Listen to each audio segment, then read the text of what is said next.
The Ordinance Advisory Committee to order. May we start with the roll call, please? Chair Hampton, Present. Vice Chair Blair, Present. Mr. McGregor, Present. Mary.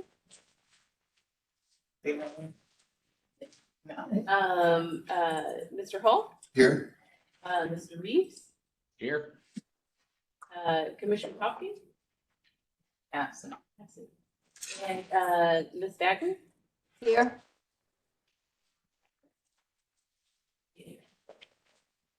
That's it for the community room. And we have one commissioner present. Thank you for being Oh, there we go. today, Yes. Commissioner Carpenter. Are there any other commissioners online? We don't see any. All right. So thank you. We have a quorum for our meeting. We have two discussion items on our agenda today. I see we have some speaker or some guests with us today in the audience. Thank you for being with us. We will take each item in the order that they are on our agenda. We will take speakers after each item. If you've registered, we'll go through our listed speakers on the registration, and then anyone who is in attendance who would like to speak will also be heard at that time.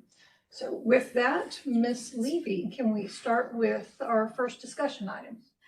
Thank you, Madam Chair. I did notice that Mr. Bering just joined online. Thank you. Good morning, Mr. Barry. Good morning.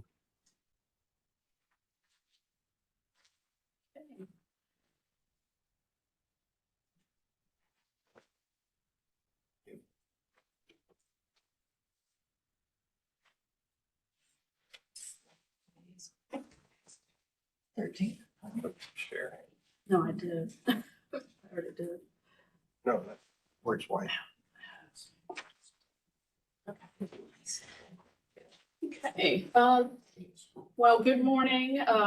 This morning we have item DCA 212003. This is Development Code Amendment to consider appropriate zoning districts, spacing, and developing appropriate standards associated with permanent and temporary batch plants. Concrete or asphalt batching plant uses, including but not limited to potentially incompatible industrial uses.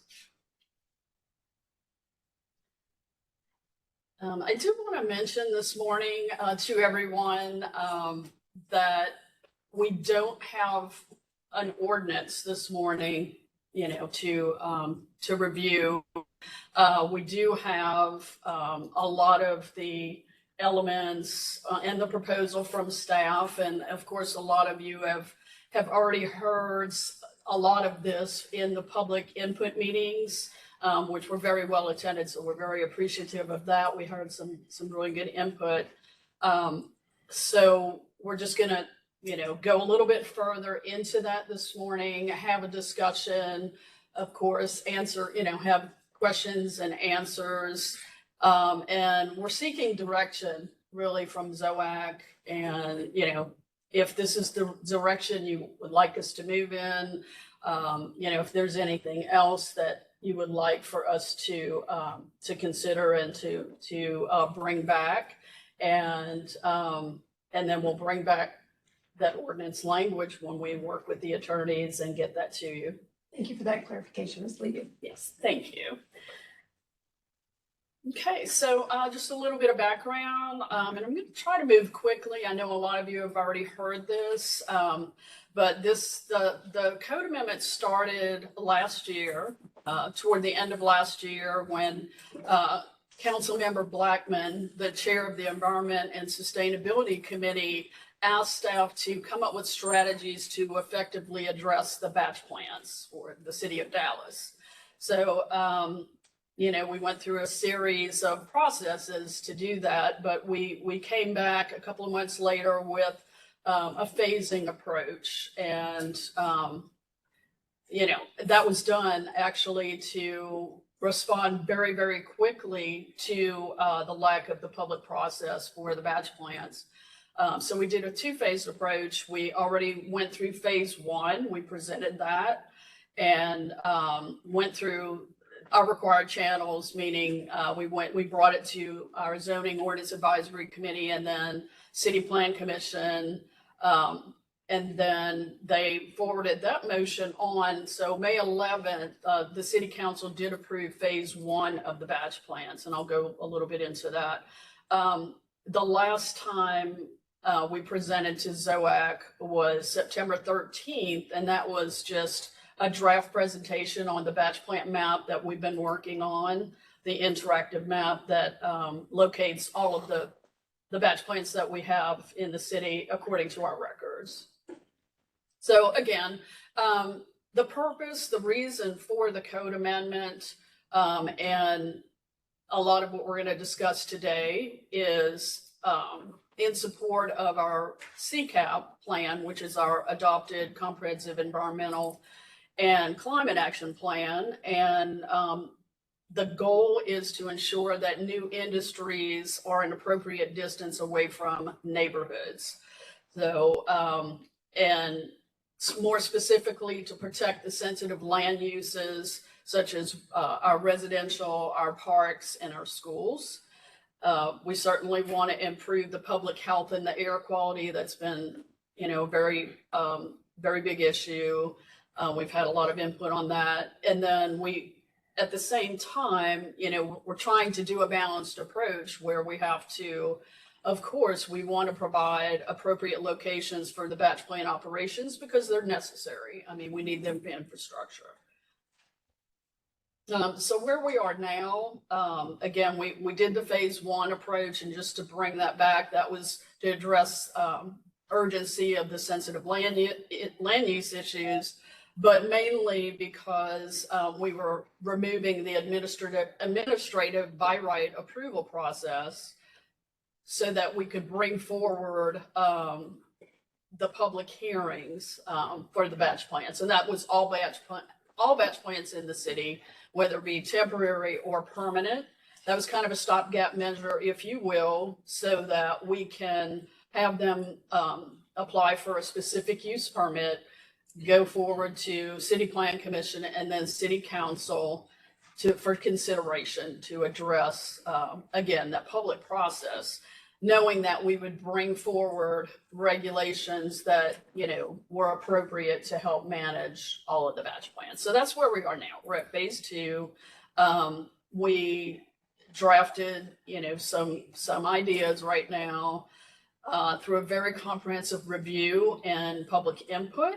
And we've had a lot of public input meetings. We've had a lot of departmental coordination. We've had also coordination with our, state and, state and local jurisdictions. We've looked at best practices in the industry. We've also looked at, national and local cities, of course, what they do to regulate these. We've had input from industry and professional organizations, et cetera. And I'm sorry, Mr. Hall, you had a question? It's a quick question. If we can, we're going to try to get through the full briefing so that we can allow some time for a couple of our time constraints. Yeah, thank you. So again, and this is just all of the different meetings that we've held, regarding the public input. And I know, again, many of you know that we just got finished, just within the last couple of weeks, more public input meetings. But, we've done that in English and Spanish as well. And for our industry and professional organization meetings, we've met with TACA at least 3 different times. And that's the Texas Aggregate and Concrete Association. We met with TxDOT several times as well. And I actually neglected to put the latest meeting for TxDOT. I'm sorry, I thought it was in here, but, and that was just, I want to say it was at the end of November. I can't remember the date, I'm sorry. And of course, we've had several meetings with the Environment and Sustainability Committee and TCEQ. We were fortunate enough to be able to speak with a lot of the representatives through TCEQ, through our chairwoman, Catherine Bazan, who, helped coordinate that meeting. So we kind of heard some of the, the areas they thought where they were lacking on their side. And then, of course, a lot of us on staff and also CPC commissioners attended the November 15th rulemaking public meeting for TCEQ. And, we're still going through, we went through a series and are still coordinating, of course, with our internal departments. That this is a very, again, it's a very comprehensive approach. An overview of the proposed regulations for concrete and asphalt batch plants, including concrete or asphalt recycling. These are just some of the areas that are in here.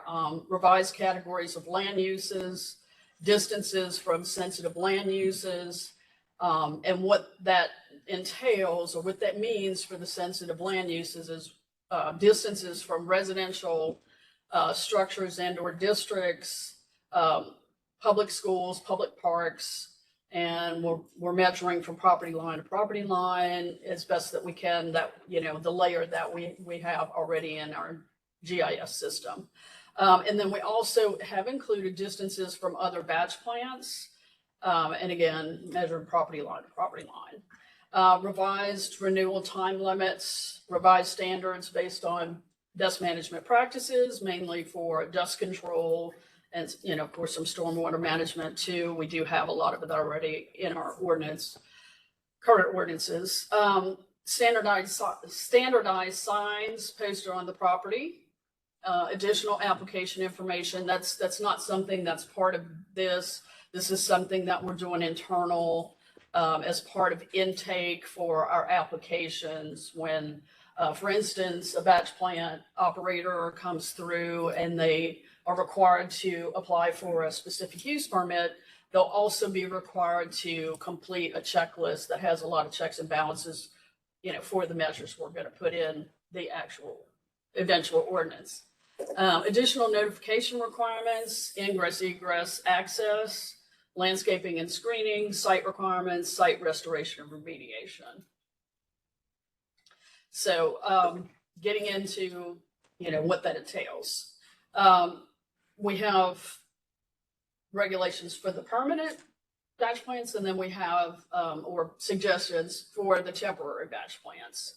And for the temporary, what we're meaning by temporary is less than or equal to 180 days or the length of the project in which it serves for the submitted construction contract, whichever occurs first.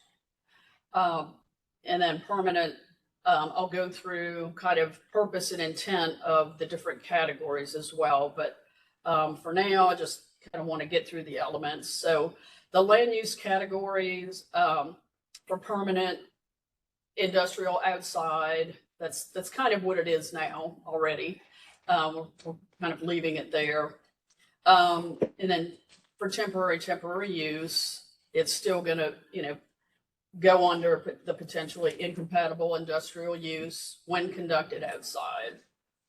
So one main category for permanent, but with some specific uses, and that would be asphalt or concrete batch plant, an alternative, we're calling an alternative or green concrete batch plant, and then an asphalt or a concrete recycling facility.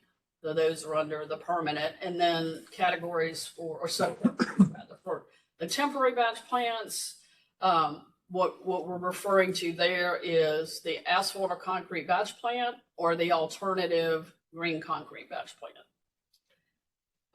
Zoning districts for the permanent, where we have that they would be required to apply for and have approved a specific use permit, and the base zoning would only be the IM industrial manufacturing district, and that is still with additional provisions which we'll go over, and that is the only base district that we are that we have in here for the permanent batch plants. For the temporary batch plants, allowed in all non-residential districts with provisions. Again, they still have to follow the additional provisions. They would be allowed in the residential districts, and that means the A district, the R, the RTN, the D, duplex, townhouse, the multifamily, the walkable residential, and WH district when the plant is serving the construction or partial reconstruction of a residential development. Otherwise, an SUP would be required if, in order for them to have a temporary batch plant in any of the non-residential districts. So, and then, I'm sorry, I'm gonna have to go back because I realized I didn't go over the subcategories for temporary, so I'll do that in just a minute. But then the temporary use off-site category, which we'll get into a little bit more later too, will require an SUP no matter what. And they still have to follow the provisions, additional provisions. So 4 categories for temporary. Temporary use on site, and that means it's physically located on a site, say a warehouse or, whatever the land use is that's going to be under construction. They're physically located on that property just to serve the infrastructure, the concrete needs, for the project, and then pretty much they're gone. And then temporary use off-site is another subcategory. We'll talk about that a little bit more. But that is a category where they are not on the site of development, and they're off-site. It's mainly intended for larger projects, a big high-rise or something, and then maybe they also have, let's say a galleria or something like that, and there's a lot of phases and there's a lot going on in that area, or a high-growth area, and they want to take advantage of multiple pours because they've got simultaneous construction. So that's an opportunity that maybe they could do. Still have to follow provisions, but they have to get an SUP for that one. They can't. That's not a by right situation. Temporary use off-site public projects, again, off-site where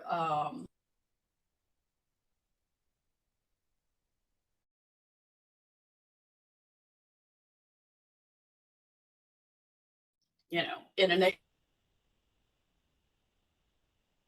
one location, and they'll serve the project. So that's another category. Again, the proposal basically that we're thinking, if they meet if they can meet all of the requirements, maybe that's by right. Maybe that's not an SUP unless they cannot meet one of the provisions. If any one of them can't be met, they're not gonna, they cannot go in by right. Temporary use off-site in the right-of-way. Not for a right-of-way project, actually in the right-of-way working, doing the batching basically. And, that's could be city, but, quite often it could be TxDOT, of course. And they want to just go ahead and work right there.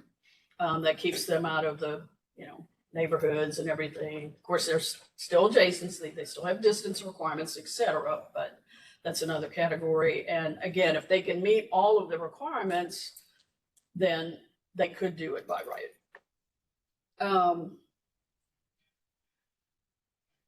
Okay, so now I've already kind of broached it, but just to drill down a little bit more on the purpose and intent of those subcategories.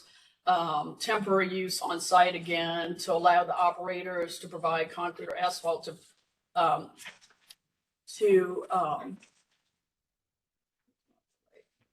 batch plants that,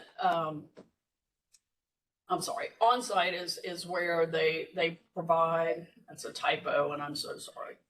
On site again is serving that particular site of construction. And it's intended to be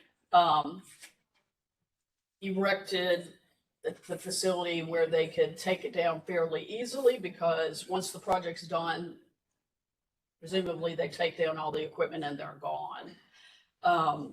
So again, that's to minimize or eliminate the amount of mixing truck traffic required for large asphalt and concrete construction projects. And again, just serve that site. Temporary use off-site for public projects.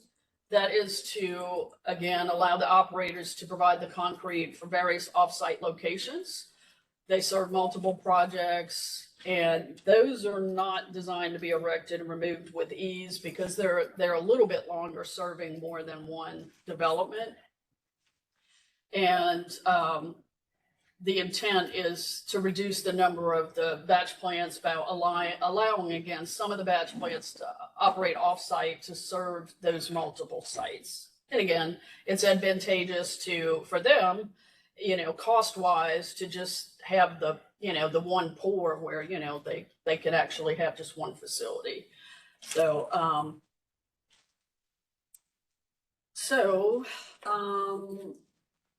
that's usually 1 to several years, depending on the scope of the project. And it's usually, obviously, to provide concrete or asphalt for public uses. And then the temporary use off-site. Oh, and I'm sorry. I know I'm confused now. I'm so sorry. What I did here, I did permanent and then I did temporary category, and the permanent pretty much is the same, and I'm carrying it over to compare, and I'm so sorry. So we know what the permanent is, so we're going to focus on the temporary. Temporary use off-site. Now, that's not public projects. That's just temporary off-site, where maybe, the private projects or the development projects, again, want to serve more than one site at an off-site location, take advantage of some multiple pours for some simultaneous projects going on. And again, they may operate a little bit longer. They may serve larger developments or multiple occurring at the same time. And again, the intent to reduce the overall number of temporary batch plants on every site, especially when they're in the same area, basically. And allowing them to take advantage of that. So another reason they may want to do that, though, and again, that would require an SUP. They can't do that by right. But another reason they may want to do that is because they cannot meet distance requirements on the site that they're actually trying to serve. And so that's an alternative to get them away from maybe that distance issue with the sensitive land use or something where the project is. Temporary use offsite in the right of way. I kind of alluded to that, but that's pretty much city projects or TxDOT. And same thing, they're trying to serve a large area. Those usually, as we know, can take quite a few years, depending on the scope of the project. So, same intent though, really, just to allow them to take advantage of that and serve the nearby projects in one location and, just reduce the overall number. Okay, the provisions. So for permanent, again, we have our subcategories, and we have some distance requirements in here from a residential structure, residential district, public school, and school district, public school and school district facilities or public park. And what we mean by that is, I'll give you an example. DISD has a soccer complex, and it is called I think it's Kessler Park DISD soccer field, something like that. It is DISD, it's labeled as such. So, recognizing that we can't maybe account for every private park that's out there because maybe we don't know what those are, and it's a lot, and we have to provide some locations for these facilities also. We did want to put in, we have public schools. We know what those are because those are the ones on record from the school district. We have those layers, you know, we know where they are. But in an instance like the soccer complex that's part of the ISD, we know where that is, and we think that that's reasonable. We can include that in the distance measurement as well. And then, or a public park, and obviously we know where the public parks are, and we have that. But so for the permanent asphalt or concrete batch plant, we're recommending, or we're looking at greater than or equal to 640 feet from those uses, sensitive uses, and then 1,320 feet from the alternative green concrete batch plant. And again, you know, that's it's a little bit greener, it's a little bit cleaner, if you will, and a little bit more environmentally friendly. And we're trying to encourage the alternative concrete, you know, where it's appropriate in the city per CCAP. So, you know, we're bringing the distance down just a little bit. And then asphalt or concrete recycling, we have 3,281 feet from the sensitive land uses. And before I go on, I'll tell you where these distances are coming from. As mentioned in the public meetings, there are separation distance guidelines per the EPA. And it's guidance for the assessment of environmental factors, and it's specifically for distance from industrial uses from sensitive land uses. And they based it on some risk factors, you know, and some other studies that they have done. And so, you know, we felt like this was a good guidance for us.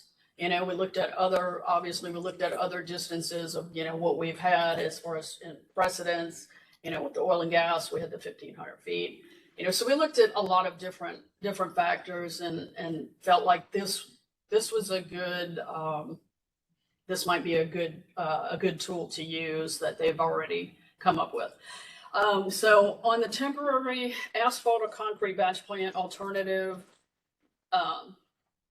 green, or the alternative green concrete batch plant, for temporary on-site, and again, that's, you know, serving that facility, that project, or the temporary off-site in the right-of-way, the distance that we're thinking is greater than or equal to 330 feet. And that distance, I know a lot of you will recognize because that's used for the residential adjacency.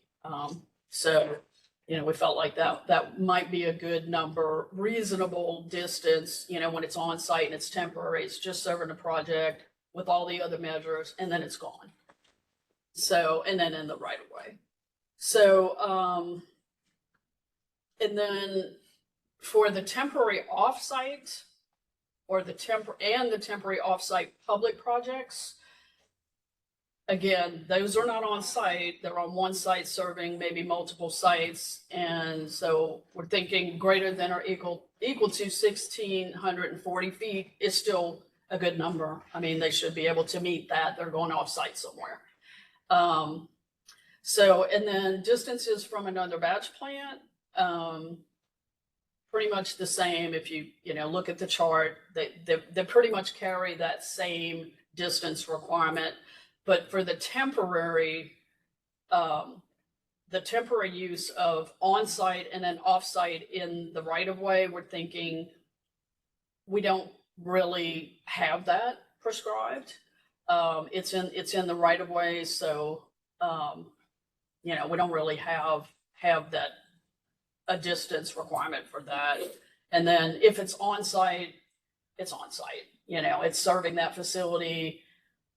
You know, and they're 330, you know, they meet the 330 feet for the sensitive land uses, not necessarily a distance between another batch plant, because it is temporary and it's, you know, serving construction for that site. additional provisions for the site. We have quite a few. Minimum 1 acre site, greater than or equal to 100 feet from a floodplain or floodway. And then performance bond or insurance, and that's mainly for the infrastructure and the roads into and out of the site. And then site restoration or remediation. So that performance bond or insurance, we're thinking should be carried for the duration of the project, or the SUP approval period plus 1 year. And again, that plus 1 year is to cover the site remediation and restoration. So, they'd be asked to put money up so that those things, we can ensure that those things occur. Video or photos of the entire site and a professionally prepared environmental report documenting existing conditions. And, that's, we can get into, drill down a little bit more, but we're asking for the professional report basically in the beginning, and then that same professional report for when they leave, basically to match them up. So an operational plan, which would pretty much, discuss their operations, including their hours of operation. Greater than or equal to the TCEQ site distance requirements is amended, including alternative options must be met. They already are supposed to or required to meet, as we know, the distance requirements from, the bag house to the property line, or, the stockpiles. We know that's not always followed, perhaps, but so we're just wanting to codify that in here, just so that, there's no question of what these requirements are. We have that kind of authority to regulate it ourselves, I guess. No, not more than one batch plant located on any one building site. Outside storage of any equipment or vehicles on the property must be necessary to serve the batch plant on site and occupy no more than 50% of the lot. Batch plants, and maybe it's not just batch plants, but it might be other industries too, where they've got a lot of other storage has nothing to do with that operation, and that's what we're trying to avoid. All truck queuing, filling, and such other operations shall occur on the property in which the plant is located. Just so they're not in the street. A notice to employees permanently posted in a prominent place advising employees who to contact in the event of a discharge or any kind, and ensure that all the employees are educated on the procedures or accidental discharges, so that they know what to do. Additional provisions for paving, parking, maneuvering, driveways must be on a compacted subgrade, must be concrete or asphalt. This is for the permanent plant. Crushed or pervious surfaces are prohibited in places where vehicles are operated. And then very similar for the temporary, where it's really the same, but also on a compacted subgrade, must be concrete or asphalt or a dust-proof surface, since it's temporary. But again, no crushed or pervious surfaces or can be where vehicles are operated. So ingress egress prohibited on minor streets, and that's per our thoroughfare plan is amended. It's mirroring that language, because residential streets are considered minor streets on the thoroughfare plan. I think we had it before to match up with the complete streets, but we decided to go with that. And a little bit different for the temporary category. Same thing, except unless the project in which the temporary batch plant is serving is a residential site, and the site, of course, has no other access than a residential street, then that's okay. They've got to have access, Okay. Best management practices. This is dust suppression. mainly. And there's a lot here, just, dust cover or shroud required on all three sides of the materials conveyor belt, wheel washing device required for all trucks, new slump stands and bays and wheel washing facilities must be connected to the water management system to prevent contamination or contaminants such as the spilt concrete aggregate or slurry from entering stormwater drains. I'm not going to read all of them, but These are all in our case report, is that correct? I'm sorry? They're in the table in our case report. Yes. yes, I do. Thank you. And of course, this will be posted online, also after, but, cleaning of the site, trucks with spilled kits and, they have to water the aggregates or the transport of, of the concrete to another site, testing reports. We are asking for no chemicals to be used for watering of the site and the wheel washing for dust suppression. I noted that TCEQ doesn't specify, whether it's a chemical or water. But we're thinking water would be more environmentally friendly. So, that's what we're asking for. And then, for the bag houses to be maintained, bag houses to be maintained and emptied on a regular basis. We're saying every 24 hours. Reverse pulse dust filter, sand and aggregates, again, dampen when they're in transport. And adequate measures be put in place to ensure that the truck agitators are not overfilled. So, a lot of other measures in here. And again, this was taken from the industry, a lot of the industry information. And it was best management practices to kind of handle this dust suppression. So site restoration and remediation. Our environmental quality department, OEQS, has to be contacted within 24 hours with notice of intent to vacate the property and with an updated contact information to schedule an inspection of the site after expected site restoration date. So, and again, this is kind of that oversight of they're intending to leave the property. They finished the batching, they finished their part of the project, and they're going to leave the site. And we want to make sure that when they leave the site, it's environmentally sound. It's like they found it, how they came before they set up their operations. So that's what that is for, so that they can check that. Applicants shall provide copies of the original environmental report for inspection. I think I mentioned this earlier, to confirm that the site is restored to its original condition. All structures and equipment shall be removed from the site restored to original condition to begin within 24 hours of intent to vacate site or expiration of the approved SUP.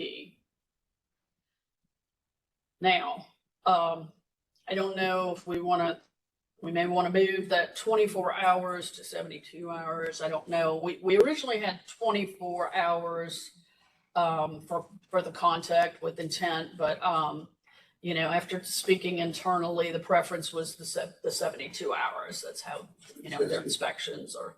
It says 72 in your brief. Yes, That's that's 72. There's a 72 and a 24. So the question is, I think if we want them to be the same.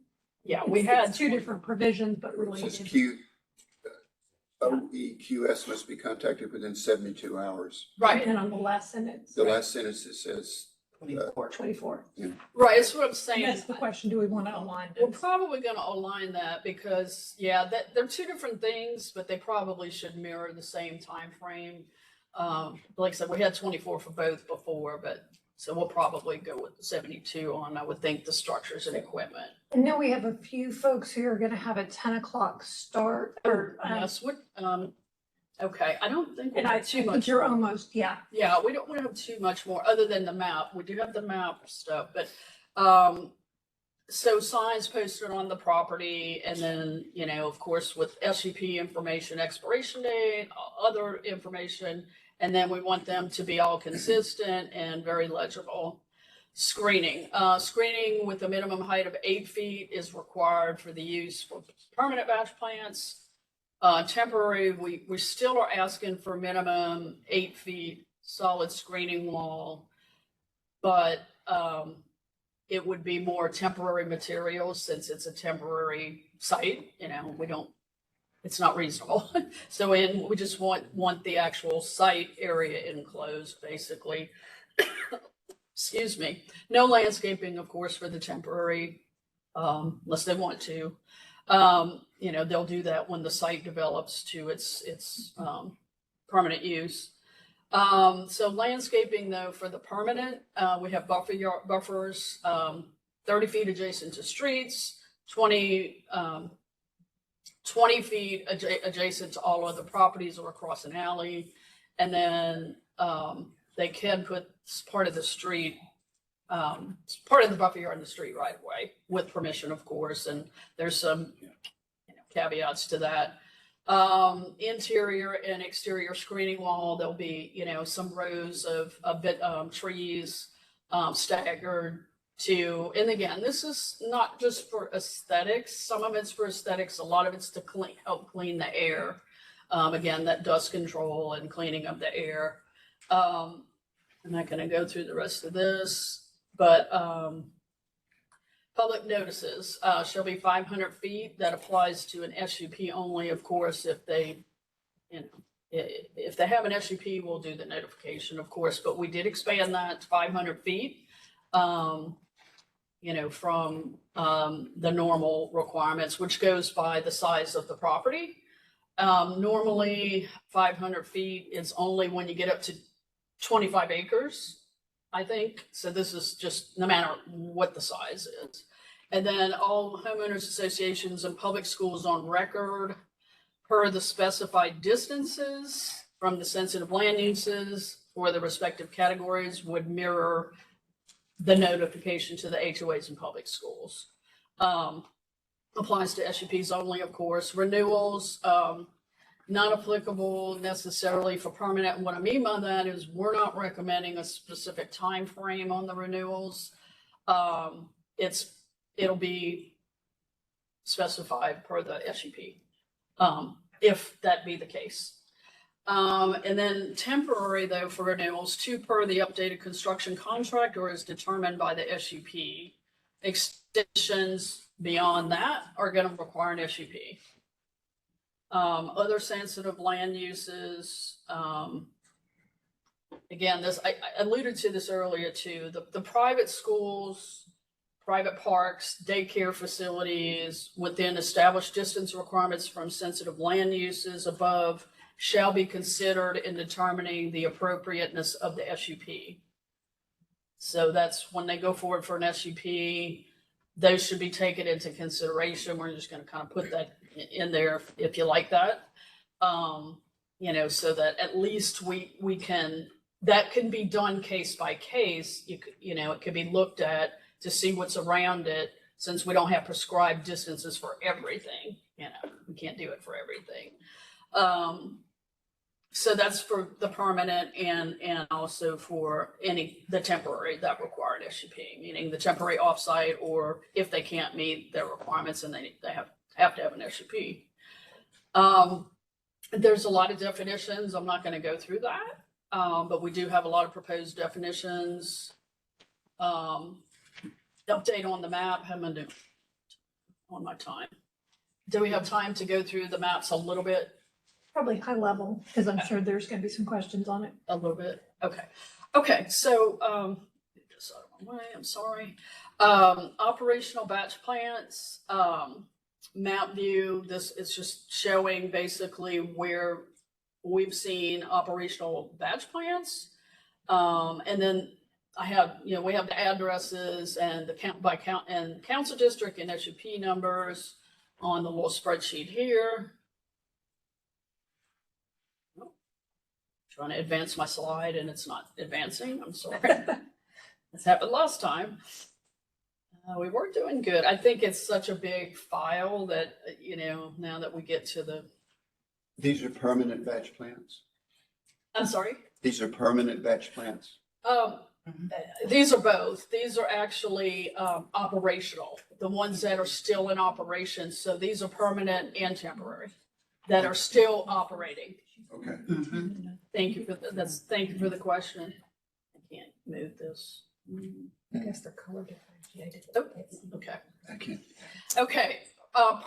This now is permanent batch plants. Permanent batch plants in the IM and the IR zoning districts. And then if you'll notice, the purple color is the IR district.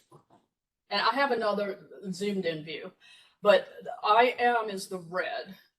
Okay, and then we have the listing of, all the addresses and whether the IM or IR. Okay, this is more of a zoomed in view so that you can you should be able to tell where the dots actually fall out in that, So, you'll notice that there's a lot of IR. So.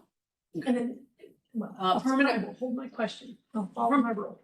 Permanent batch plants closer than 640 feet to sensitive land uses. I have a spreadsheet for that, but this is what was identified. And then it'll tell you what feature it is closer to for the 1640.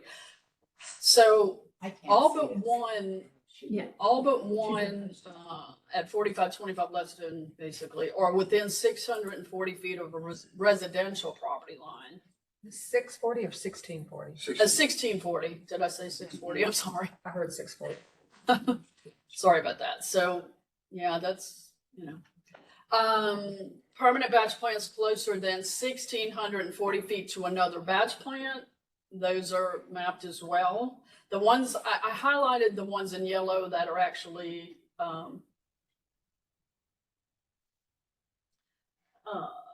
and I did one wrong. I'm sorry. I got this last night, so I apologize, but one of them is okay. That's highlighted, but the rest of them, I tried to highlight the ones that are actually closer because it's including all the distances for you, so you can see, what they actually are. Permanent batch plants with auto renewal. We're showing 2. And then permanent batch plants with an expired SUP, we're showing 1. That's, not already gone or, what have you. Okay, so that was kind of just some excerpts of the map. I don't know if we want to wait for questions on this, Madam Chair. This is about the SUP and the auto renewal process. Yes, and well, why don't we maybe start with questions, and then if we have additional slides that help explain those questions, we can certainly come back. One clarification, both for our folks online and for those who are in attendance. You did state this will be posted to the website for this code amendment, so this will be available. And is the map also available for folks to see and to visit? It is not yet, but it will be. Okay. We need to get those permissions from, that group, our GIS group, I guess. But it will, so we can understand where they are, where the addresses are, all that information. It will, and we do want to get it out there, again, recognizing the data is just coming from all over and, there's gaps. So, we definitely want to know if you think there's one that should be on the map or if something's not right, but we will do that. Thank you. So members, we're going to open it up for questions. As I said, we do have a couple folks who will need to step out at 10 o'clock. So I wanted to give them an opportunity to ask their questions first, just so that we can get those on the record. So I think that's me. Yeah, I have to make a forum somewhere else at 10 o'clock. Yeah, one of the questions I had is about the internal checklist that you're saying is going to be done when someone applies for these kinds of plants. because I think what we have learned through experience and observing what's going on the ground and in some of the recent meetings we've had with TCEQ is that internal, that a lot of the requirements that these batch plants are supposed to meet for distancing and such, from the property line, their bag houses, that sort of thing, they're purely self-reported, and the TCEQ never checks it on the ground. And which is a huge problem with some of the, renegade batch plants we've had operating in West Dallas. So what I would like to see here is there a requirement here or a step that's going to be incorporated where staff is actually going to go on site and do a visual inspection of the site and not just allow this checklist that an applicant has to be sent in to remain unverified. I'm not sure I can answer that, only because I can't speak for code enforcement or the inspectors. Sarah, you might be able to help me, or someone else. I thought I was told they do kind of, go and look at the sites before, the final. I know that there's an inspection period, before they are considered finaled, for that CO.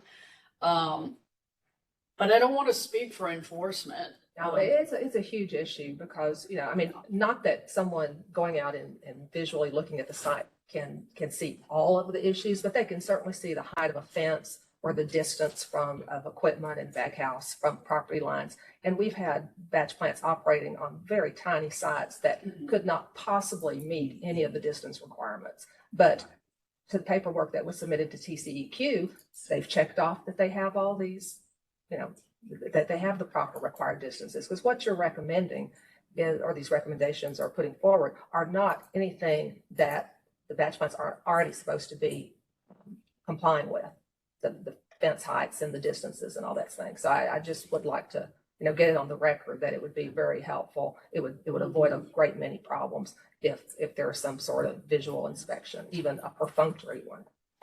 Absolutely. Thank you.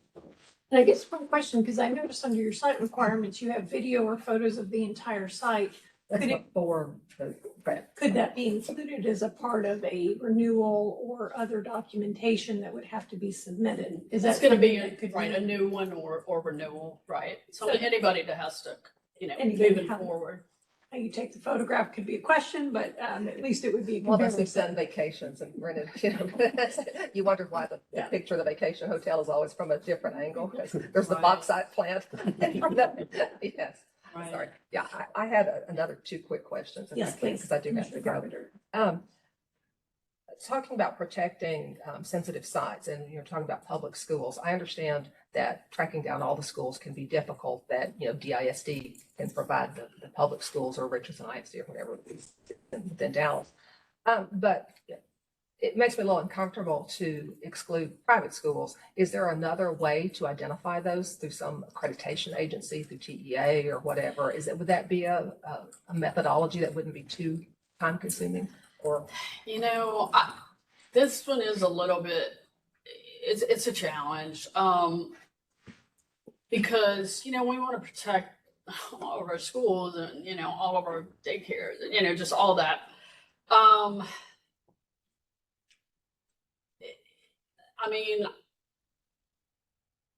There is something on the checklist that, has these other sensitive uses, and a place to ask, what those distances are. So, we can get that information and recognize it. We can have that as part of the SUP also to evaluate. The concern is that, what if we don't have that information and we miss one, in our review, because we don't know about it, or, for whatever reason, it's not in our GIS system, a data issue or something like that. I just wanted to put the issue out there, I'm not expecting an answer today, just. And if I can ask just a follow-up on that, that was on my list because 51A defines public or private school. And in the case of, and I think I'm reading this correctly, districts permitted public school or other than an B Romanet 2, open enrollment charter school or private school by SUP only in residential, office, retail, CS, industrial. So it seems that would capture a majority of them if they are SUP. So if that's something that staff could evaluate, that might be helpful. I'm wondering if we have that data, perhaps through that requirement. I can check. And I'm sure there's exceptions to your point, but it might be Yeah. good for us to understand that. Right, thank you. So, and Commissioner, I think you had one I more. had one more, yes, and once again, I don't expect a complete answer today. I'll probably follow up with a question, but you singled out asphalt and concrete recycling as another use that requires some special distancing. Is there a precise definition of that? How does it differ? I mean, I know what a batch plant is, but what is involved in concrete recycling as opposed to concrete crushing? for example? Oh, that is a great question. And I have that somewhere. I actually looked it up. I don't know if I attached it to the case report. I thought you did. I might have as a link because I kind of had to look it up, but it was kind of more of a Merriam-Webster definition, honestly. But operationally, do we know what concrete Yeah. consists of? I mean, I'm assuming it's an outdoor operation. I'm trying to imagine how you recycle concrete without crushing it. It is, and I think that basically clean it and, clean it up and, I don't know the full process, but I did look up the definition because I didn't see that we had one. But I will say that one reason why it was included here is because Chapter 51 in our definition of a batch plant also included asphalt or concrete recycling. So it was actually considered a batch plant, basically, in 51. So that's why we brought it back in here. And then the distance requirement was different, though. And again, that was from the guidance from EPA because they do have the different industrial uses. And we just went with that. It's usually a much larger operation too, noise and, just big machinery, if you will. But, that's pretty much what we went by. Thank you. I'll watch the rest of the hearing online and I'll send when it gets posted and I will send the questions. Thank you. in. Thank you very much. I I'm apologize. sorry. I hope you're not Thank you late. for being with us, Mr. Carpenter. So, Mr. Hall, you had questions. Or, sorry, But- you're getting back, right? Yeah, I got a few more. Yeah. But I'll be right So back. we'll make sure we get Commissioner Blair. She's going to return. Commissioner Blair's stepping out, but we'll be back. Mr. Hall. Yeah, I actually have a couple. One, the original question was the length of term for the SUP. But I think you answered that later when you said it would depend upon the SUP. They would set the time limits of it For the permanent, yes, sir. for the permanent. What about the temporary? The temporary is 2 renewals per the updated construction contract. So in other words, the first time it's the 6 months, Okay. or it could say, or it's the length of the term of the project. We still want to see that. But if, let's say they need an extension, basically, they could get another, one. Okay, that would be like a renewal, I guess, if you will.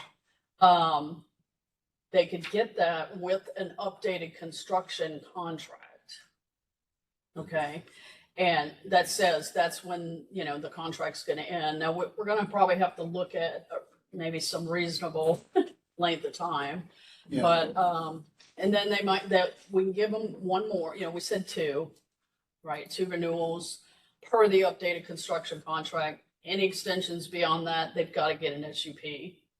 But at some point it'll be specified what the length of Oh, the yes. SUP is. Oh, yes. Yeah, it will be per the construction contract, or it'll be the 6, unless they say, 6 months, we're gonna, do 6 months, but we want to know what that construction contract is because it's not intended to go beyond what that construction is.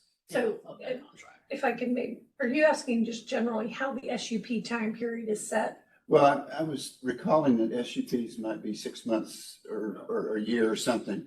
But then later in the presentation, you made some comment about it was whatever the terms of the contract was.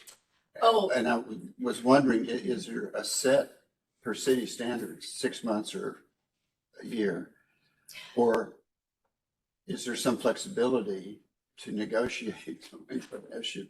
Right, it was, in the SUP, yes. Yeah. That's why it's, or you have to get an SUP. And that's- Anything beyond that, you're gonna have to get an SUP. And an SUP is established by City Plan Commission recommendation and then ultimately approved by council. That's correct. And so Okay, it gets, so it's set in the conditions. Okay. Yes. My other question was about the green concrete, which I thought was fascinating. And I called a concrete contractor last night and said, tell me about green concrete, because I don't know anything about it. So my question was, are we operating any green concrete plants here? And Not to my knowledge. I know there's been interest in in a possible batch plant that would, do the alternative concrete. And so again, it's put in here because we want to encourage that, and we want to make sure they know there's a place for them, that they can set up a batch plant. And it's, my understanding is it's the same equipment, it's, for the most part, it's the same, but the mix is different. The mixing of the elements is what makes it different, mainly to get that alternative concrete. yeah, they're using a waste product from the concrete manufacturing process, and Yes. it's supposed to reduce the amount of carbon dioxide released to the Absolutely. air Yes. in the manufacturing process. But apparently there's none in the city at the time. Is that correct? Not to my knowledge, like I None of it. said. Yeah, okay. I may stand corrected if y'all know, but I'm not aware.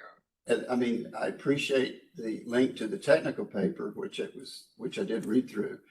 It was more like, we think this is a really good ideal, but I couldn't, like I said, I talked to a contractor and he goes, we've heard about this stuff, but we're not using it right now. So okay. So it's a good ideal, but it's not really, hasn't been implemented so far. Okay. I'm going to ask one follow-up on the temporary SUPs, temporary concrete and asphalt batch plant, the SUPs. Is it correct, I just want to make sure I heard this, is that the first period, it's 6 months or the length of the construction contract, which we understand it's a 4 months, so we're not giving them 2 months more than they need. Yes. Is that correct? Right. And then they are allowed to do up to 2 renewals, which would also then be the 6-month period. So it would be a maximum of 18 months for the temporary. Is that correct? Right, before they would have to go on and get an SUP. Yes. Okay. At that point, they would have to get an SUP. So temporary plants over 18 months require an SUP.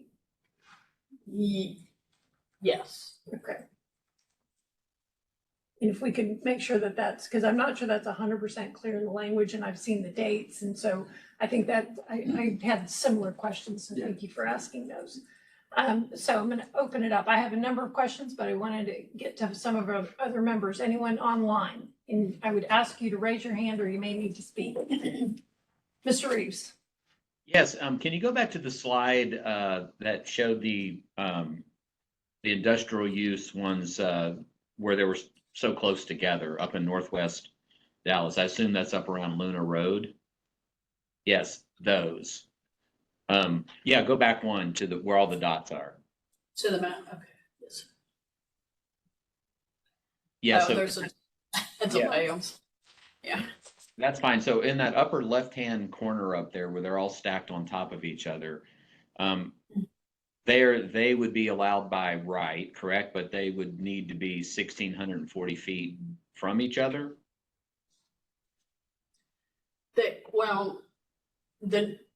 The new ones, right? Anything, at the date of this, whenever the ordinance passes, the date of the ordinance, unless we put a different date, would be required to be 1,640 feet apart from another batch plant. Okay, but these guys would be grandfathered in, correct? Yeah, that's a whole discussion that we I appreciate you bringing that up because we need to talk about that. The ones that do not meet now, we generally consider non-conforming. So, that's a discussion we need to have and some decisions, we need to know. Is that how you want to proceed, where it's just the normal course of non-conforming? And then if the non-conforming is lost for any reason, then they would basically be bound to everything in the new ordinance. Or, if the SUP, in the case of the ones that have an SUP and they have an expiration date, when that SUP expires,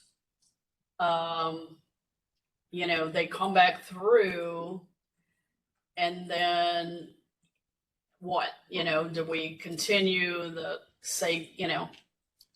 they're still non-conforming, but maybe something can be added, or, some elements of the new ordinance. There's a lot, Okay, the reason I'm asking, I used to cut through Luna Road just to avoid 635 traffic trying to get back to Dallas, and that is about as desolate of an area in the Metroplex that you can find, at least north of the Trinity River, as far as I know. Or north of I-30, I should say, since the Trinity does, one of the forks runs through there. So unless that's changed, it's not like, I don't think that's a West Dallas issue that Commissioner Carpenter was talking about, where you are starting to get this intermingle of residential areas next to these concrete batch plants and whatnot.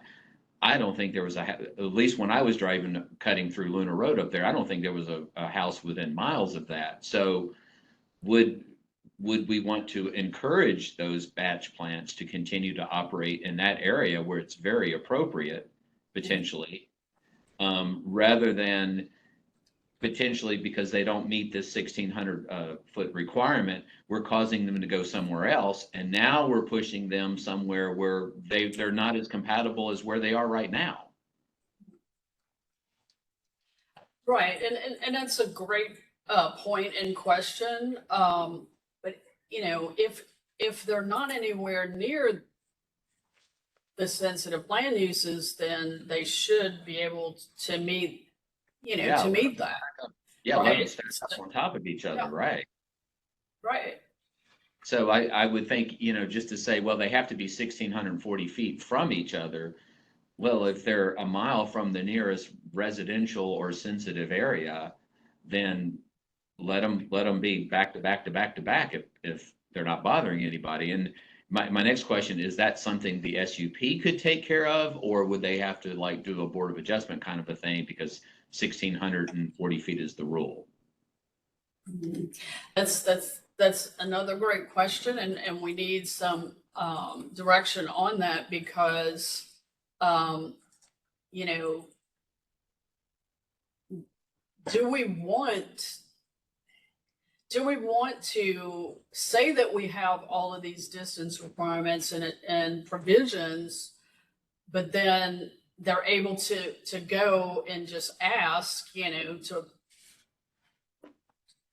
forgiveness or to waive, any one of them, and then you end up with kind of inconsistencies again, because But you could say that the 1,600 and as an example, maybe thinking out loud, dangerous. The 1,640 feet does not apply as if you're not within 2,000 feet of any of these other sensitive land uses or residential. Mm-hmm. Yeah, I mean, that's a very good a good comment, a good point, and if that's what the commission or like I said, I haven't driven through that desolate area up there, but I mean, it was like I said, it was very industrial. It was dirt road, potholes. Boy, if you didn't have an SUV, you weren't getting through there, and you had to have your head on a swivel to watch out for all the industrial trucks going through there. So I wouldn't recommend it for the average person, that's for sure. It's probably wasn't good for me either. Not that I'm not average. It's paved now, but a lot of development, urban moving out that way, you know, they're there.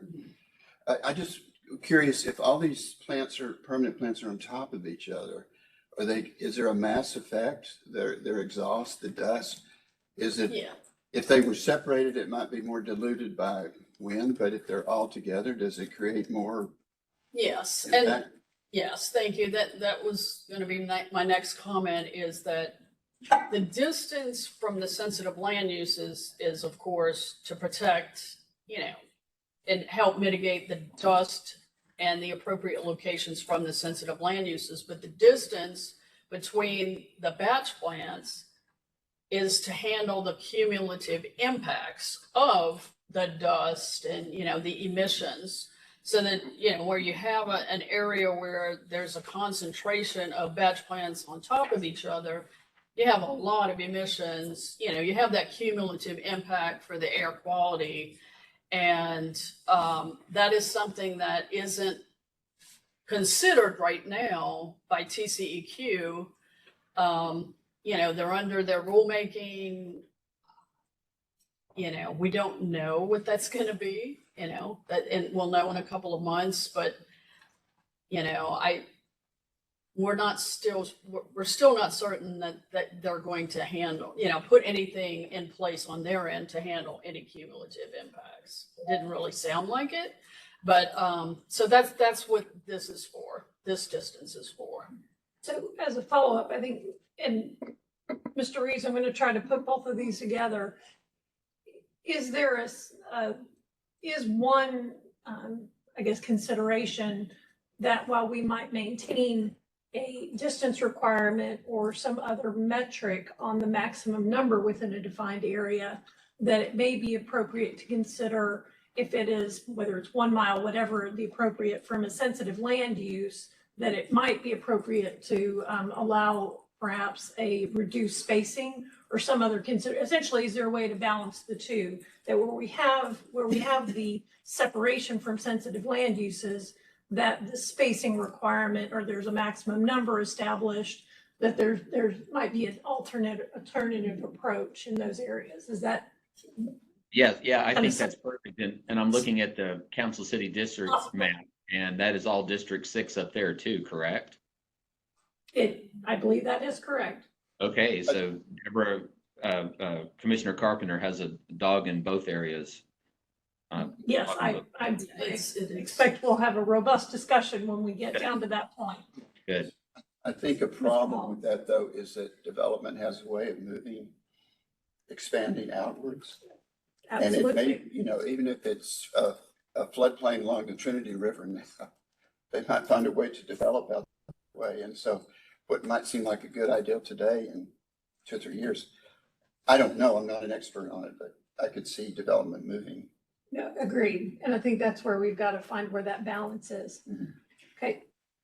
And one last comment really quick too, is that one thing that's interesting is that the map is just the city of Dallas, because I bet you if you go over in the Garland in the northeast section, just over the city limits, there's batch plants over in that area that are actually serving that northeast quadrant of Dallas, correct? I believe you are correct. Let me see if there's I'm not sure there's a wider view. And I don't know what kind of point I'm making here, but it's not like if somebody in District 10 needs concrete, it's coming all the way from South Dallas or far northwest Dallas. It could be just coming across the border from over in Garland, as far as transportation goes. Just a point. Thank you, Mr. Reeves. Thank you. Mr. McGregor. Thank you. First, just a clarification for me. This involves batching plants, but before that in the process, there is the making of cement, which is through a chemical reaction, I think, in a kiln, heats it up, and that's how you magically make cement. Are kilns included or cement manufacturers included in this definition, and if they're not, why not? Let me go to that real quickly. Oops, too far, sorry. Can look at that. Okay, so asphalt or concrete batch plant means a plant that consists of an asphalt or concrete batch facility and associated abatement equipment, including but not limited to material storage silos, aggregate storage bins, auxiliary storage tanks, conveyors, way hoppers, and a mixer. Asphalt or concrete batch plants can add water, Portland cement, and aggregates into a delivery truck, or the concrete may be prepared in a central mix drum and transferred to a delivery truck for transport. Okay, so it does not include cement. Concrete and cement are two different things. Cement is powder. Exactly. Cement Yes, is an yeah. ingredient. I just want, right. Yeah, But the process is equally as loud, dirty, and dusty. So I would ask you to make a footnote as to if we're doing batching here, let's not forget about cement if we need to have coding, zoning for those. Should it be defined? I think is the question. Can I- right. Can I interject? Yes, All right, so cement is one of the, it's like a chemical and it's an ingredient of it. It's- And manufacturing it's a lot. cement is already defined as a potentially incompatible use. So it's more of a, like an industrial process like you were Right, describing. So right. it would not be confused. so it's not included here. It is not part of our scope. Okay, so it's just not part of scope and that's it. Is it already defined in our code? It's not, but it's, like It's just- manufacturing cement is already listed as a It potential. has its own. Yeah, it Okay, doesn't, so you don't go it's in. covered in that way. Okay, I don't want to expand the scope. So that answers my question. My point though, if I may, or my question is a much broader one in terms of, I wonder if you guys had a chance to look more into best practices related to the impact to the environment. You talk here a lot about dust and some of the immediate issues, but batching plants have a broader impact on the community in terms of, for instance, transportation of materials. We're talking about heavy trucks and so on, and the wear and tear of the street, the streets, the pollution, they use a ton of water. And of course, there's also the reaction that was being talked about when the batching is done. I think there's CO2 released and so forth. Did you consider looking at best practices and perhaps having a system to motivate these businesses to be more environmental, more green? So the use of green concrete, perhaps the recycling of water, collection of stormwater. This stuff uses tons of water. And these are not my ideas. One of the papers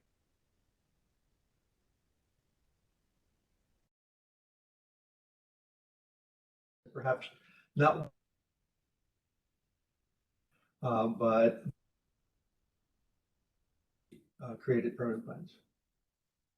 I'm sorry, I didn't hear the very last word. If there were to be some system that has requirements or incentives for the greener manufacturers, perhaps it's something that can only be required of new construction, new permanent construction. Actually maybe temporary construction, as opposed to the existing ones. One of the points that come to mind, some I read from one of the papers, but there's another one that we heard in a batching case that we had at CPC a while ago, where they made the case that because they were close to railway, that reduced the impact on the surrounding community because the sand and gravel and stuff came in rails, not through the streets and so on. So there's a question in there. I'm sorry. The question is, did you guys consider something that much wider to benefit the environment? Yeah, I mean, there's some in here about, they do have to recycle the water. We did go with a little bit lesser distance for the, separation again to the sensitive land uses even, for the alternative batch plants because again, they're a little bit greener and cleaner and more environmentally friendly. So in that respect, yes, we did. And then of course, you know, we're definitely want a category for them in here because we want to encourage, we have a new definition for those type of plants. So, you know, that's what we put in. If there's something else, we're very happy to look at it. Yeah, let me just follow up on that. I mean, I don't know what that something else is, but I know that there's stuff out there. And I would ask staff if it's appropriate to push a little further to find out what could be done to encourage greener batching plants. And I'm sure we'll hear at some point from industry about how impossible it would be to do that, but let's put it out there, you know, let's think about Sure. a mechanism just to encourage that. Good. Absolutely. Thank you very much. Could I answer? Yes, Mr. Hall. Yeah, I think the issue of carbon dioxide release is in the manufacturing of the raw materials, not in the actual Not in the batch. mixing of it at the batch plant. That makes sense. So it would be the source. Right. Okay. Well, it's an oven. The kiln is an oven. It's burns out. It's a kiln, right? And so it releases a lot of CO2, 1 ton per 1 ton. Is that right? Yeah, I think that's what they said, but not the actual mixing itself. I don't think it's the same impact. So, if I may, Mr. McGregor, so really the question for staff is, are there additional provisions that might be considered to further encourage new facilities, whether temporary or permanent, towards green? And I guess related to that, are there other conditions generally, such as stormwater capture, treatment, using water as an example? I think you've got a lot of dust and air quality standards in here, but are there other standards Exactly. that this body should be evaluating? With a footnote to consider other best practices and also to please think big, because this is a big issue. So is that Not helpful? that you think small, right? I mean, big in terms of, let's put it all out there. So, Mr. Bering, I can see you. I think I've lost Ms. Bagley at the moment. Any questions from our folks online? Okay. Ms. Bagley, and I will say, I think our video, I see you both now, but our videos are popping in and out. I think we've got a little bit of a signal issue. So I saw a note from Mr. Bering. Ms. Bagley? I can hear you. Okay. Fine. Did you have any questions? Yes, we can hear you. No, I have some things I'm thinking about, and I've dealt with the concrete recycling plant, and I'll add some things to that later. Okay, thank you. Let me see, and Commissioner Blair has rejoined us. I'm gonna try, so we've talked, I'm gonna go through a few of my questions, and maybe this will spur some more discussion. So, and these are in no particular order. So traffic routing, I think you had mentioned that streets are defined. Could you speak to how, and I'm gonna, this piggybacks a little bit on what Mr. McGregor was saying on utilizing rail versus using truck, but is the overall route of delivery anything that has been considered or evaluated?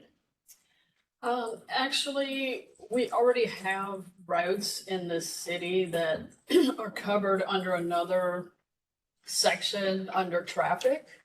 Where there are streets that they're prohibited from traversing. However, I did note earlier in researching that it doesn't necessarily, some of the language for some of the streets doesn't seem to include the mixer trucks or specifically, but that's not something that, you know, I can do to amend that section of the ordinance. So, you know, if there's something that we want to do differently that isn't captured there, I don't know if we could put it here.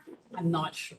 Well, just as we look at as we look at best practices, could that be something that is included in the submittal so that it can be evaluated? And I had a case where, and I think this is one of the other questions that came up, what's on the ground versus what the zoning is can sometimes vary. And we had a residential use that was potentially going to be exposed to a high level of truck traffic. And so we were trying to evaluate options there. And so again, just as we're looking into, and I think this is primarily permanent, but may apply to temporary as well, where that should go. Yeah. So that was just a question if that was something that we Sure. should be. We could look considering. again. I mean, we do have that they can't do the ingress and egress from a residential street unless No, they don't understood. have an option because it is a residential site, but. And I think Ms. May has a clarification for us. I was wondering, Lori, would that be part of the operations plan that you proposed? Yeah, it could be. I mean, because that's it's the hours of operation, how they're gonna operate for that site. So yeah, certainly. And and I apologize, I've probably read this and are we including what the operations plan will entail? We will in the language. Yes. All right, thank you. So we already touched on the school definition, 51A is public or private school. So I think we've covered that. The number of our existing plants. This is a question I think on the map. And it may be that we just drill down in the map in a little bit more detail, but the number of sites that are existing. Well, let me back this up. The number of sites that have been identified, the number of sites that are in operation, I think would be helpful to understand. And then how those are potentially impacted by what we are discussing here to understand what those implications. And then I think this speaks to your question about how do we look at potential nonconformity and how do we define that? I think that's going to be I think understanding what that context would be helpful then in understanding how we might evaluate that. Because I don't know that we have a good understanding at this point of where that's at. So I think that would Right. to have when we come back at our next meeting. And I know that it's going to be a lot of detail. And so I don't know if you want to speak to that now, or if we just want to have that come back at our next meeting. I guess we could come back because I mean, we do have some of that here. You can see which ones are again so if you can kind of tell me if there's anything beyond what we have. We have the operational, by address, what's in operation. We have the permanent batch plants in IM and IR zoning, which is important because permanent right now, we have IM or IR, but the new, we have IM. So we have that and we have those addresses. We have the batch plants closer than 640, it's a delay, I'm sorry. It's closer than 640 feet to sensitive land uses. We didn't do, all of them. We didn't do the 1320 or the 3281, for the recycling, but, So and we, do you know what, and I apologize for interrupting, what the number of permanent in IR? How many of those are there? I honestly, I just got this literally this morning, the actual addresses. So, So if we could just I have can, that at our I next can meeting, see. that would be good to understand.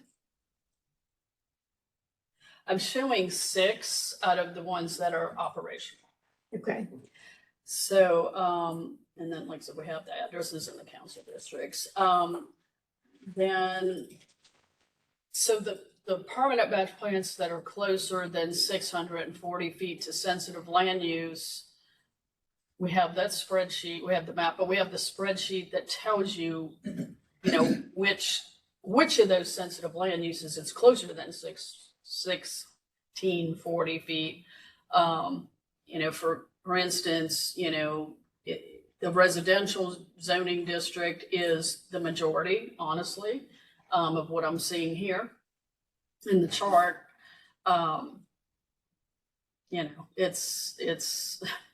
That's predominantly what it is, honestly. So, and that's not even, and then it looks like all but one in the list is closer than 1,640 feet from of a residential property line. Because, you know, remember residential here, we're saying is townhouse, duplex, multifamily, Understood. and Okay. the like. I So, and then we have the permanent batch plants closer than 1,640 feet to another batch plant and the locations. We have the permanent batch plants that we know of, that we have that are on auto renewal, which is 2. And where they are. And then we I'm have sorry, the can you say one that that's one more time? We have permanent with SUP on an auto renewal, and there's 2? We're showing that there's 2 on auto renewal. And then the length of time too, that, you know, we have those addresses. One of those is in IR. And it had a 35-year additional time on the auto renewal, so that the expiration date is 8/28/2037. And the one in IM is it had a 10-year additional auto renewal timeframe, and the expiration is 6/26/2023.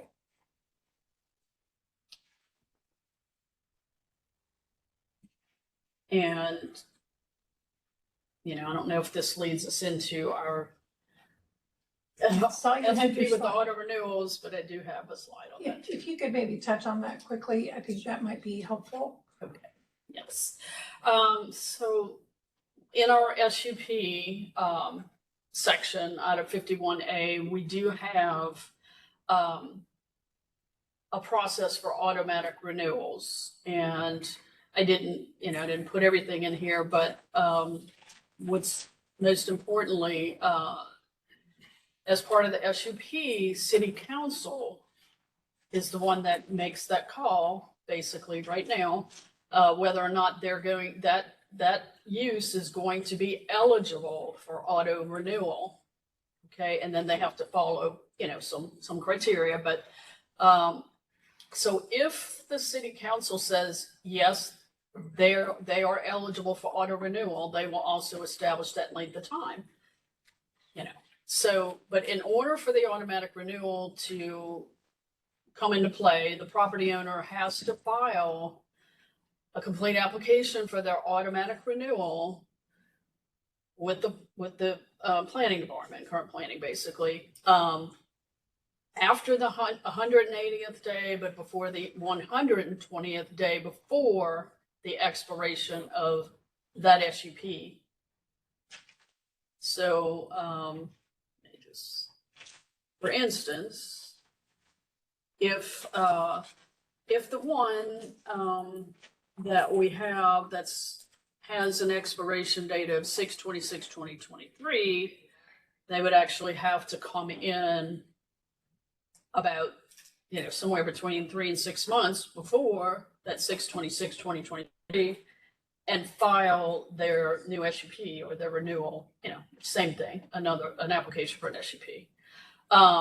So if they do it timely, then and pay the fee, then they are eligible. And then council again can determine, they can modify it, you know, at that time, but That's not right. you know, that's the only way they continue their eligibility. How they become eligible, stay, and more importantly, stay eligible. Understood. And so the automatic renewal, and I think I'm going to repeat what you said, but as long as they continue to file, they stay in compliance with their condition, they meet the reporting time period, they continue. Correct. However, we'll drill down a little bit more. Yeah, And that's I think because one of the other questions that has come up in some of these discussions is if there is one that is, whether council, whether there's community, what would be the options for review of that SUP that's on an auto renewal? Mm-hmm. Okay, so right now, CPC or City Council has the authority to pass an amending ordinance if they want to repeal an SUP's eligibility for automatic renewal. or to supplement, or to remove, or amend any conditions of, or other provisions in the SUP at any time. And is there also a mechanism for surrounding property owners if there was a concern about its operation or its conditions? Is that also within our current code regarding SUPs? So it's sort of two paths, if you will? It is. Yes, if, for those, auto renewals, the director has to send out notification to the property owners. And, if 20% don't approve of it, then. Then it also comes back for a public hearing, is that Yes, correct? that is correct. Thank you. Thank you. Just wanted to make sure everybody understood kind of where the paths were on that. Okay, I think Commissioner Blair may have had a follow-up on that. Yeah, and I kind of corrected some of that. But my question for auto renewals, where you said we have one that has a 35-year additional time, will there be consideration given or a reevaluation of the auto renewal process that could conceivably bring back or repeal those that are on permanent auto renewals so that they can be reevaluated to see if they're still in compliance? Because right now with the auto renewal, from the way I understand it to operate, it only if you have 20, if a batch plant comes in, they follow the auto renewal process, and the only time it is even looked at to say, are they following the rules? Are they still in compliancy with environmental issues? Is if 20% of the 500 feet or the 200 feet, whatever your marker is, says, I have an issue, that's the only time they're ever seen. Is there a consideration to repeal that, especially since there's such a major concern about dust in their operation?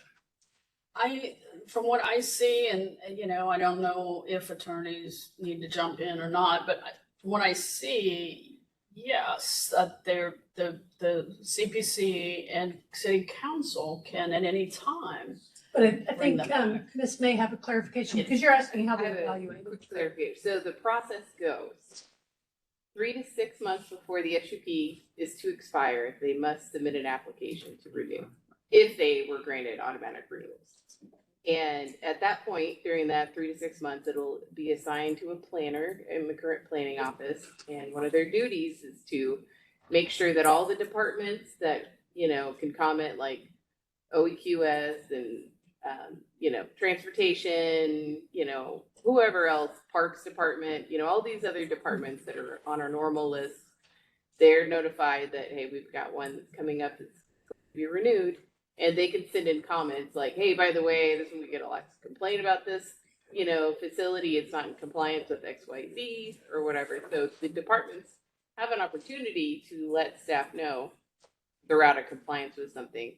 The planner is also required to go out to the site, verify it's, still operating in compliance with that original SUP, the site plan that was approved and all the conditions that was placed upon it. And if they find that there's discrepancies between what was originally approved in the SUP ordinance versus what they're doing, is they'll say, I'm sorry, we can't renew this. You need to go back to CPC and get an amendment to your SUP. So that would be another trigger for it to come to CPC. But they do check to make sure they have a certificate of occupancy. There's a blast that goes out to all these departments as a regular course of action to say, hey, these SUPs are renewing. And so. Can I continue? Yeah, please. So if you have a batch plant, concrete crushing, whatever you would like to call it, that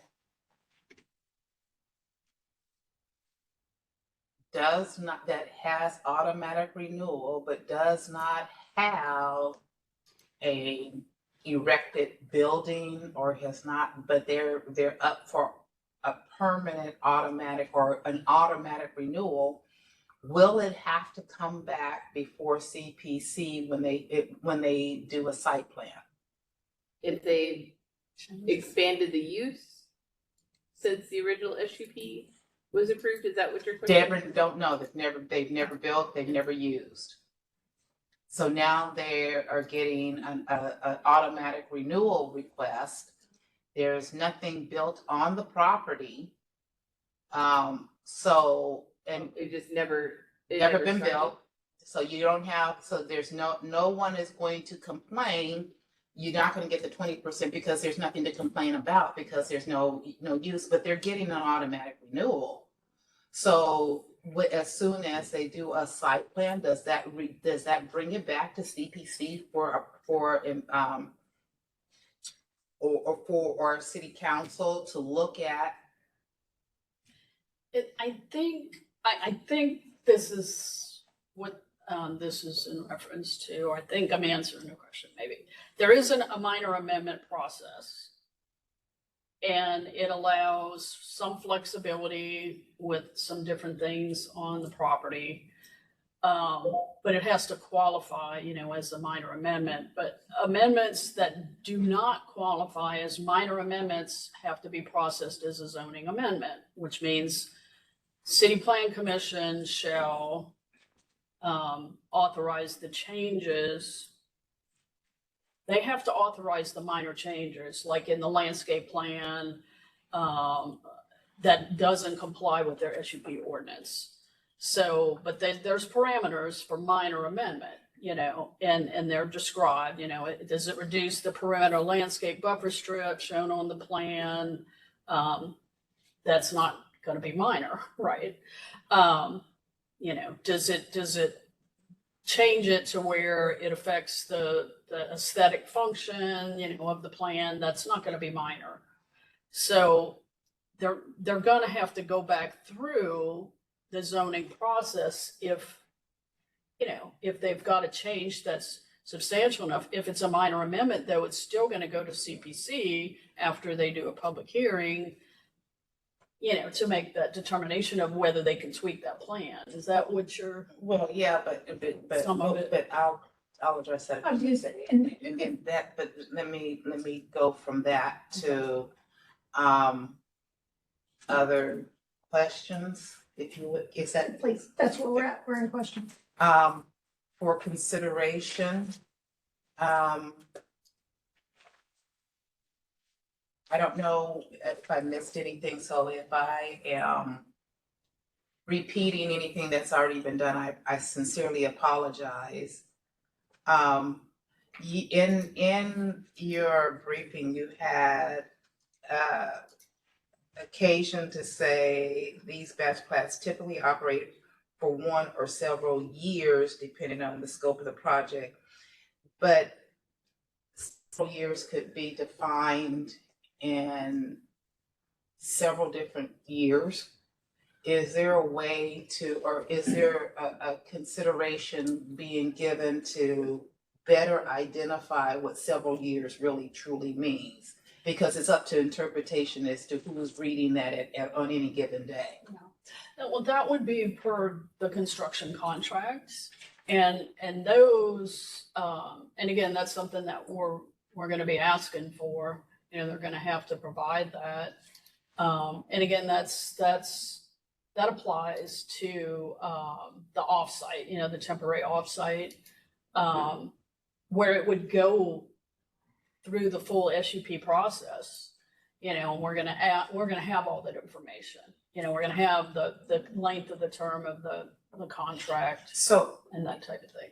will you, in your code or as we move forward, is there a way to better support a more definitive timeline or a way to tie it so several years is not an infinity timeline? Oh, yeah. Does that make it make sense what I'm I asking? think so. Because if several years could be 5 years for Mr. Hall and 25 years for me.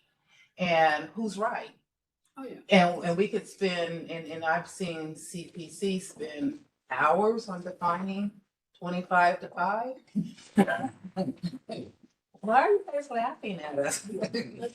I just would like to get a narrower focus so we don't have to spend that kind of time. I think that's the question on the period. Okay. Okay, so Ms. then, Beckley, we'll come to you next. Well, let me say this, that is just that was just a description to try to explain the different types of subcategories and their length of time. That's not meant to be a definition or define, how long they can operate. That's supposed to be per the contract, but again, that's going to be also determined at SUP if they agree. Okay, let's say they say, and I don't know what that time frame is because we don't have the project before us in the SUP application or anything yet, but let's say they think a Galleria type project's gonna be 3 years, and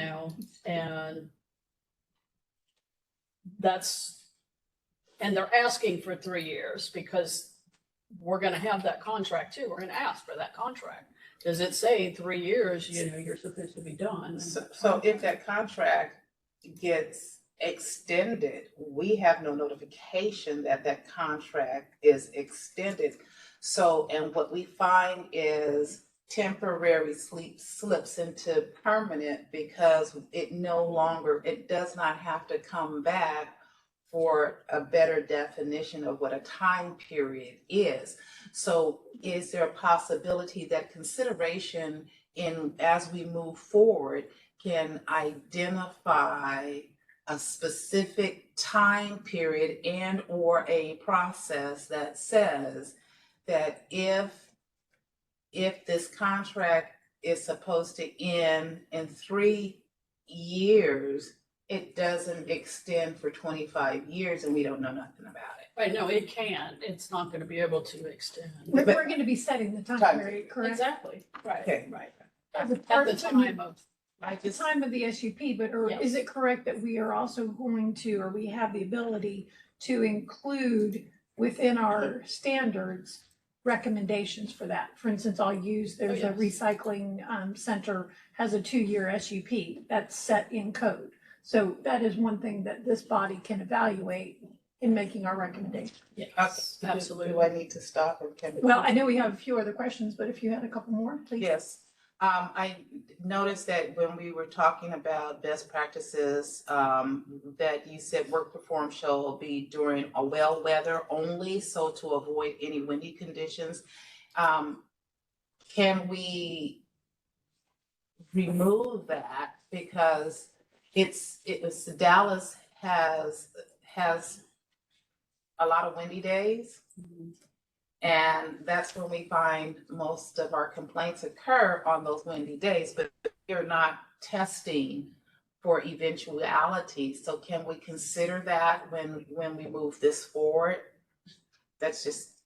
We can, and this is more for, it says windy, and, we know we have to, if we're gonna keep that, we have to expand that because yes, it's windy most times. Either we have to put a threshold but it's mainly for, okay, if we know that, there's tornadic activity or something, they really, they Well, should. no, I'm not asking for that. I'm asking, Dallas has windy days.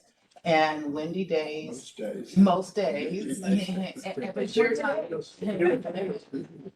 But you're not, but what you're doing is excluding the ability to provide safe, environmentally safe conditions for anything that could be within residential proximity, although it does not meet your preferred spacing. Wind does not say, well, I can only go 1,200 feet or I can only go 3,200 feet. Wind can say, I'm going to go 3 miles. So Are these mirroring TCEQ? Did I remember that these best practices come from other governing bodies? The industry, it's basically out of industry research. It's not TCEQ Okay, necessarily. per se, okay. Well, I'm gonna leave it alone for right now, and I'm sure I'll. Are you asking to take it out? Or are Yes. you asking okay. I'm To asking better define. better define it, to better define it and to make better provisions to protect residential proximity, because wind does not set its boundaries as the rules in which we are writing says it does. Right.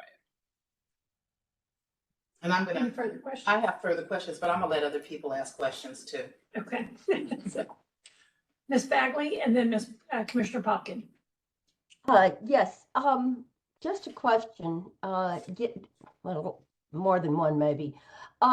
Dallas is growing and we're seeing areas of Dallas that were never anticipated to be residential development. So zoning changes and subdivisions may come into areas that we haven't anticipated.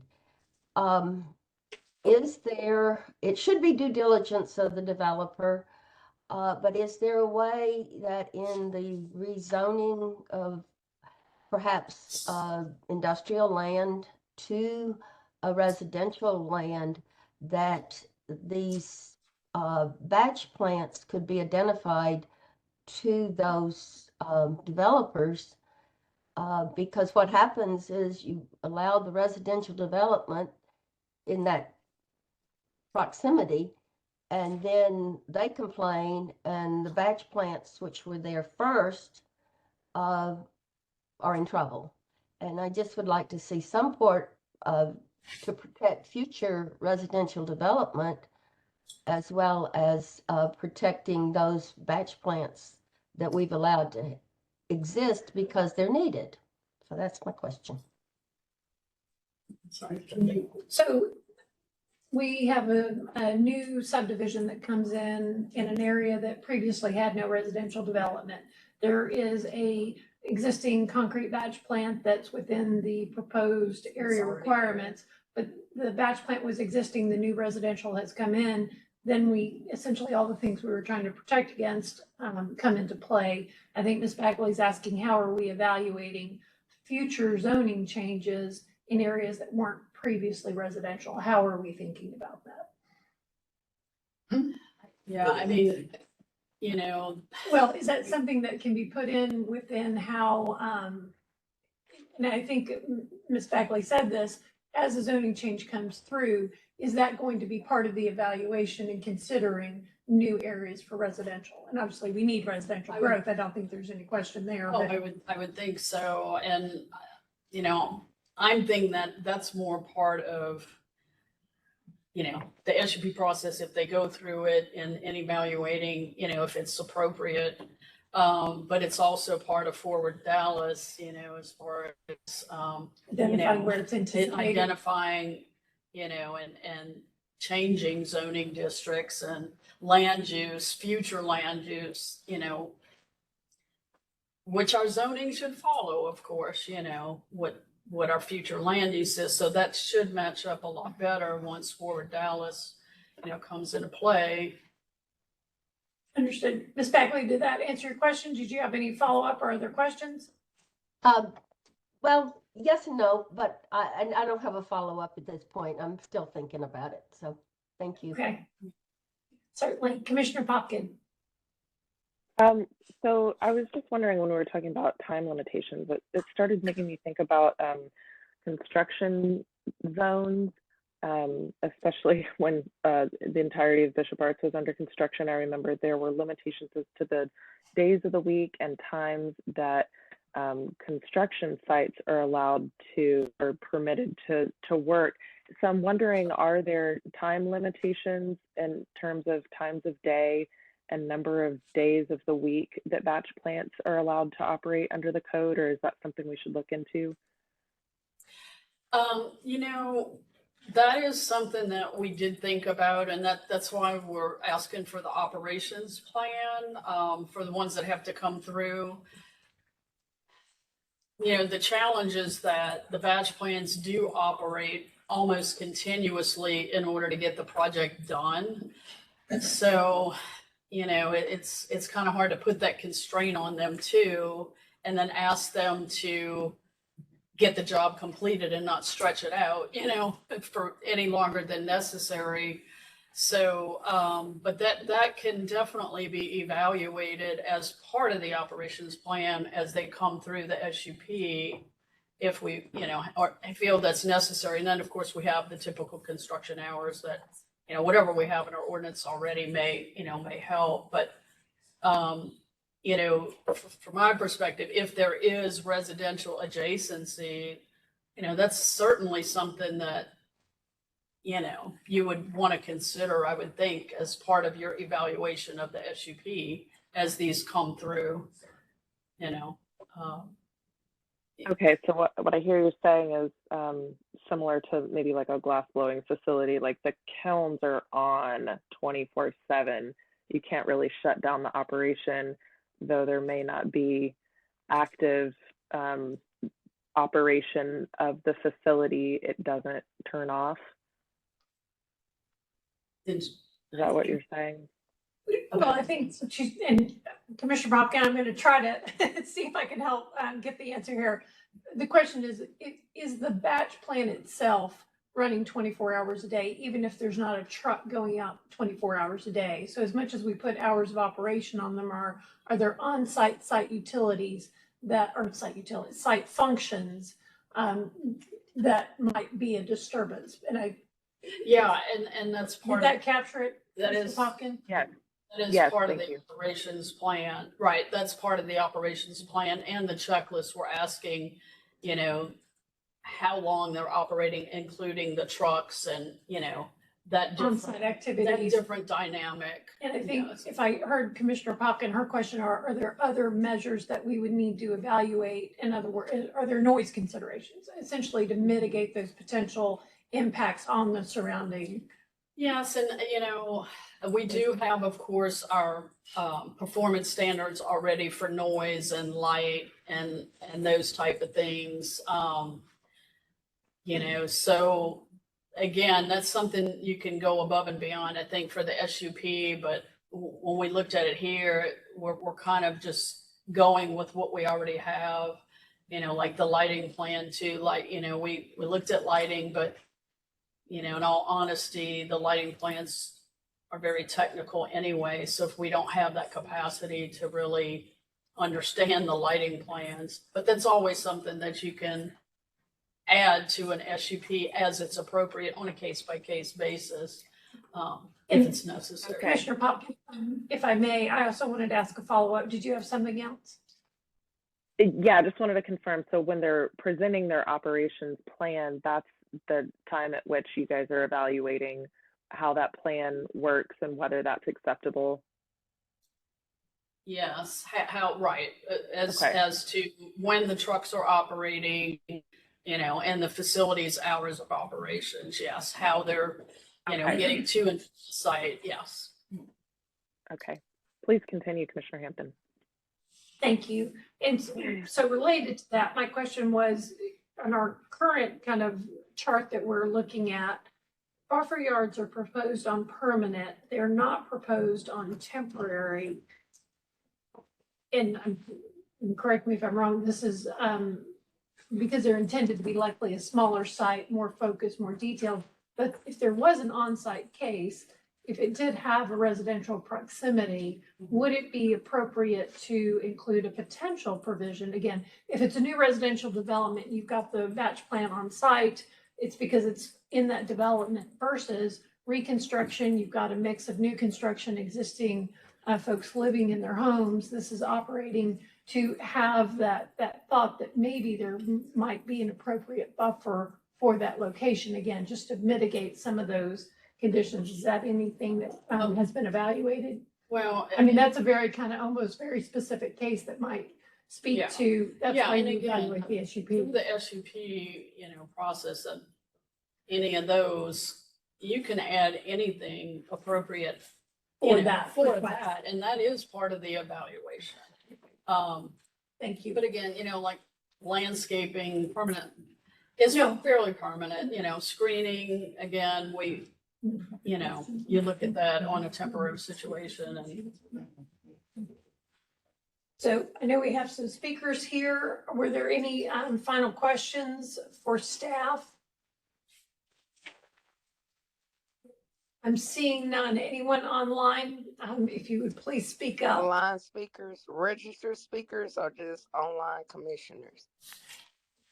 Thank you, ma'am.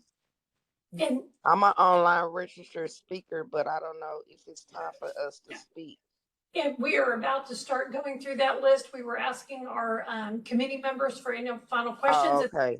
Our Okay. speakers. Thank you. Okay, I And- was confused. No, Ms. Darrow, do I recall that you are a member of our environmental commission? Yes, ma'am. I'm Commissioner Darrell for District 7. Thank you for being with us today. Did you have, I think you're also registered to make public comments. We Yes, do ma'am. sometimes have guests who join us from our other commissions. Was there any questions you wanted to ask, or are you just here for comments? Public I just wanted to add a comment on how this new amendment and ordinance will help my community of Joppy. I live in a Freemanstown community of Joppy.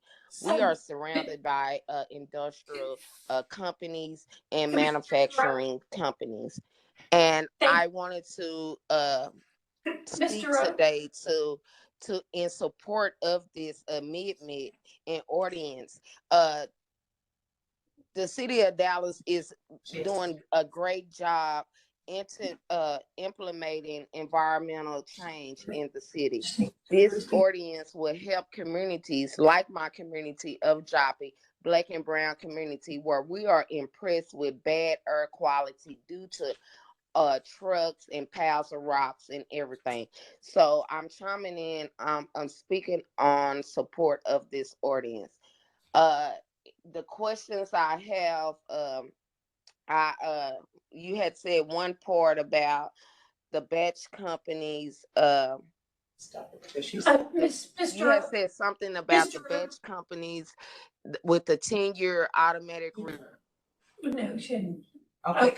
No, she, can you type her a chat? Okay. Okay. I was asking if she wanted to attend as her commissioner. I think she's here as a public speaker. Yes. That was my Yes. question. Yes. I'm sorry. I was muted. I'm sorry, everyone. No, and that's Mr. O. I think we're about to move to our public speakers. I was Okay. trying to understand if you wanted to attend as your commissioner hat or a public speaker hat. I think you're here as a public speaker. Yeah, and so we're going to go through our list. So we will come back to you in just a moment. Okay. Thank you. Thank you. Yes, ma'am. I just wanted to say, and Lori had this in her presentation, but just wanted to point out that these are a lot of regulations that staff is proposing because we've noticed all these negative effects, from these facilities, but it's primarily because they're outside. Ms. Levy did have some industry conversations with, I think, can you tell me what his name was? We spoke with Josh Lepridge with Taka, Yes. TxDOT as well. And we asked them if there was any issues with maybe like for new batch plans, like could they put it inside of a building perhaps? Because that could cut down a lot of noise, dust, and all that stuff. And he says that they do, it is obviously more expensive to make this more permanent facility inside of a building, but that they do have inside batch plants in, what do you say, Minneapolis or Milwaukee? I can't. I think he said Minneapolis. Okay. Yeah. So, so these wouldn't apply to when they're inside of a building. So these are, Right. Exterior. yes, Okay. when they're batching outside. Okay, well, and I will say, that was one of my questions. So before we go to our public speakers, and I'll include this in our notes, it may be helpful to understand, I know we saw in the presentation, the outreach to the industry and stakeholders. If we could have a list of other industry input and what input was received, that would be helpful for us to understand for these ideas, like how are other jurisdictions operating, following up on Mr. McGregor's comment, what are other best practices, whether it's through green manufacturing or other types of facilities? We did have a facility that came through CPC recently that was kind of looking ahead to the future. Understanding those operations may be helpful for us as well. I'll include that in my final remarks. So with that, we're going to open it up to our registered speakers. We're going to go through them, as I said, in the list of those who registered online, and then any who are here in attendance to speak. So our first speaker is Catherine Bazan. Okay. Good morning. Can you see and hear me? We can. If you'll please begin with your name and address for the record, and you will have 3 minutes. Thank you so much. Catherine Bazan, 10456 Vinemont Street. Good morning, Chairwoman and committee members. Thank you so much for this really great, comprehensive, in-depth discussion. I'm speaking today in favor of these proposed amendments. I want to start by acknowledging Chairwoman Blackman, who championed these solutions. And some of the same residents who went to Chairwoman Blackman to lead this effort are here today still advocating. So we do appreciate their efforts as well. As Ms. Levy stated, this supports our CCAP. The Fort Dallas plan, it also supports our racial equity plan, and the one-year timeline that staff has provided and followed truly meets the urgency of this issue. Lori and her team, Ashley Mitchell, who've worked on the interactive mapping tool, has done this amendment in a really thoughtful, comprehensive way and provided a lot of opportunities for engagement for the community. I do have a couple of suggestions and thoughts for your consideration. I'd like to see consistency with the distances from property line to property line instead of to a residential building. It's about the enjoyment of your property in its entirety. I'm also concerned about the lack of any requirement for renewal for the newly authorized permanent batch plants in absence of a council implemented limitation. So if council fails to adopt a renewal date within the SUP, are the permanent facilities going to be granted endless SUPs? As we know, our city can rapidly change, and as the commissioner said, development has of growing. So I'm concerned about the lack of opportunity to review and then have another community input opportunity after they've been living with that neighbor for several years. And lastly, I'd suggest that for permanent facilities, a review of the applicant's environmental regulatory compliance history, which is public information from the TCEQ, be included in the application for consideration by our decision makers, both at CPC and the City Council. At some point in this process, you will likely hear from industry what community members have heard when they bring these facilities to our neighborhood, which is these facilities have the emissions of a Burger King, a minimal impact to the community. And we know that is simply untrue, and that people who have no expertise in air quality who don't have the tremendous concern that's needed for the impact of these facilities in our residential neighborhoods are going to speak against these proposed amendments in the coming weeks. We have done it in the way that is favorable to industry for decades, and that current approach does not align with our goals as a city. It doesn't align with the land uses that are desired by our communities, and there is no question that we must make these changes. So thank you so much for your work on this complex topic. We are headed in the right direction, so I encourage you to keep moving this forward with your recommendation for approval. Thank you, Madam Chair. Thank you for being with us today. Our next speaker is Dr. Pamela Grayson. I have not seen her online. Okay, we'll circle back. Mr. O.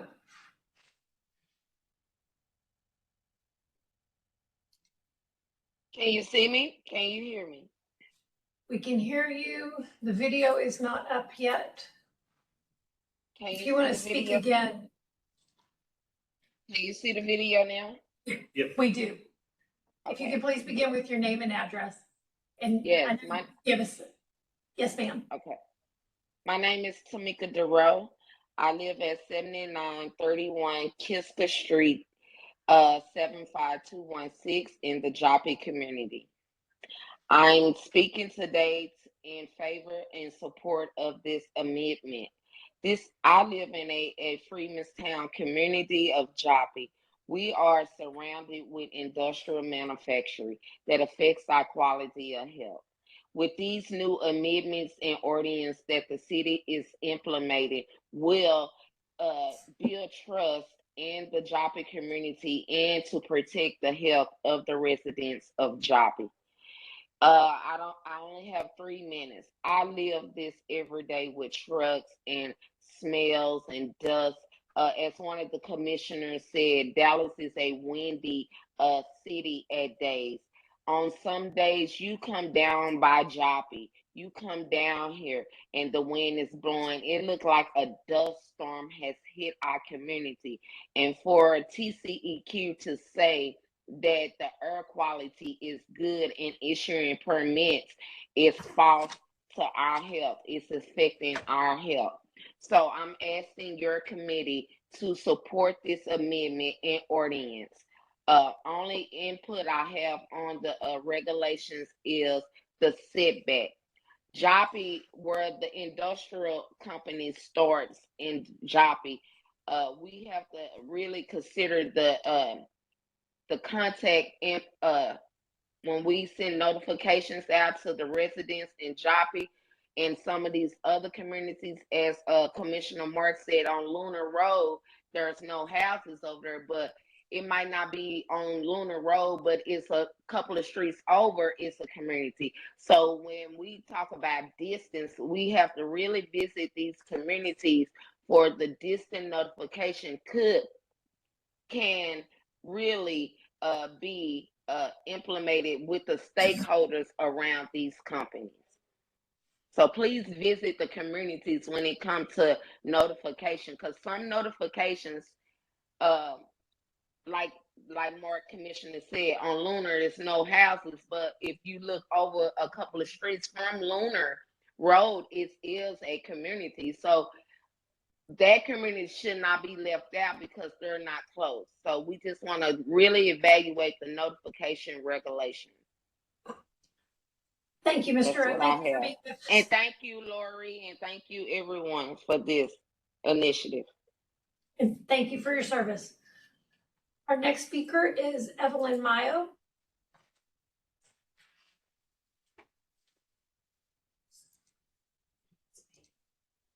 She's there. Hi, good morning. Can you hear me? We can and we can see you. Thank you for being with us today. If you'll begin with your name and address. Wonderful. Thank you so much. My name is Evelyn Mayo, and I live at 7732 Village Trail Drive, Dallas, Texas 75254. I'm the chair of Downwinders at Risk, an almost 30-year-old clean air and environmental justice nonprofit based here in DFW, and a representative for the Coalition for Neighborhood Self-Determination. I'm here to speak in support of the amendments proposed by staff. It's very encouraging to see so many of the coalition's recommendations be incorporated into this phase 2 proposal. One outstanding item that would be a shame to include, given the implications in some neighborhoods, is capping the maximum number of years allowed for an SUP and removing the right for auto renewals. There are some operations discussed today that have 10-year SUPs with the option to auto renew within the city of Dallas. And for public health reasons, this is a dangerous standard, locking in neighborhoods for 10 years of toxic pollution with the threat of automatic renewal if they are not vigilant. We recommend that all SUPs have a maximum 2-year term with no option for auto renewal. This will ensure that existing facilities which perpetuate environmental racism and threaten the health and safety of the public due to the current proximity to residential areas must come into compliance in a timely manner. We also want to ensure that the phasing out of these existing facilities that will become out of compliance due to their proximity to residential or other sensitive land uses, as well as proximity with each other, is defined as the facilities becoming illegal and not non-conforming. Unfortunately, the City of Dallas has a bad track record for using the compliance or amortization tool to address public health hazards such as non-conforming industrial uses. Because of that, we want to ensure that existing facilities are provided the 2 years to voluntarily come into compliance with the new standard or are at risk of becoming illegal land uses. If they are simply made into non-conforming land uses, then there must be a clause to trigger the compliance process without council action to ensure public health and safety is protected. Thank you all for your thorough discussion, and I look forward to next steps. Thank you for being with us today. Marcia Jackson.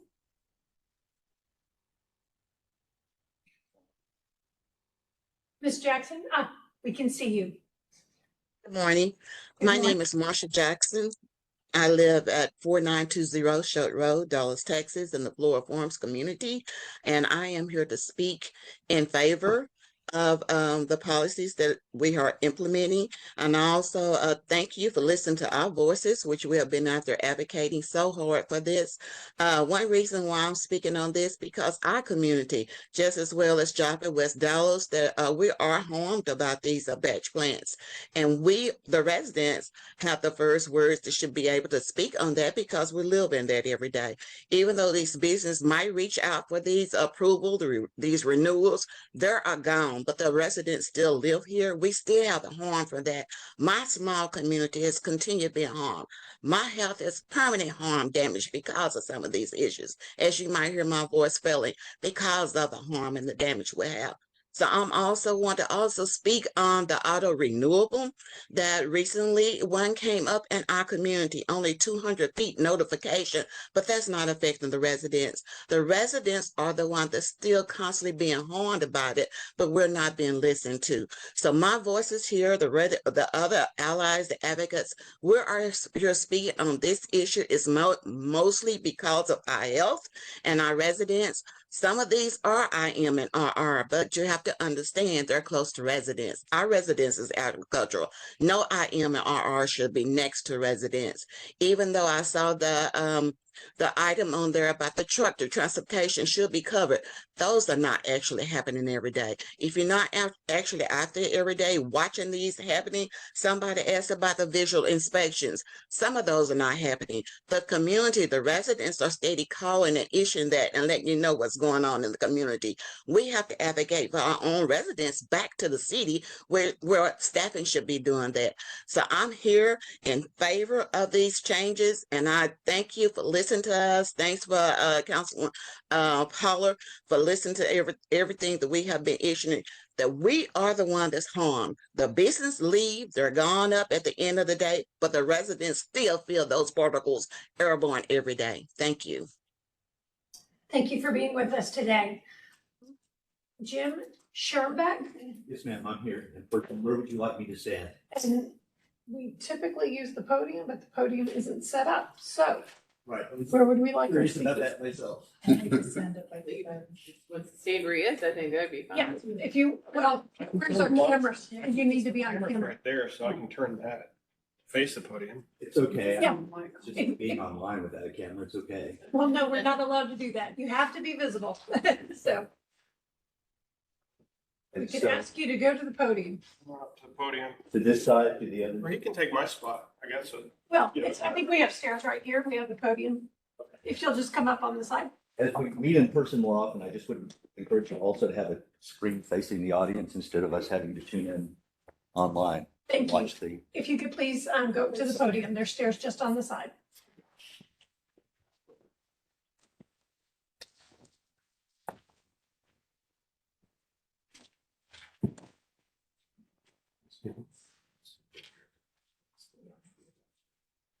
No, I'm gonna walk. Can you look on mine and see if you can see them on the screen? I'm sorry. Can you look on my computer and see if you can see? Yeah, we can see it now. Okay.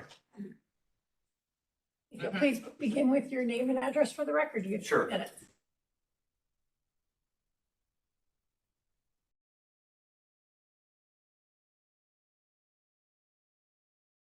These new, more batch plants in the Dallas city limits.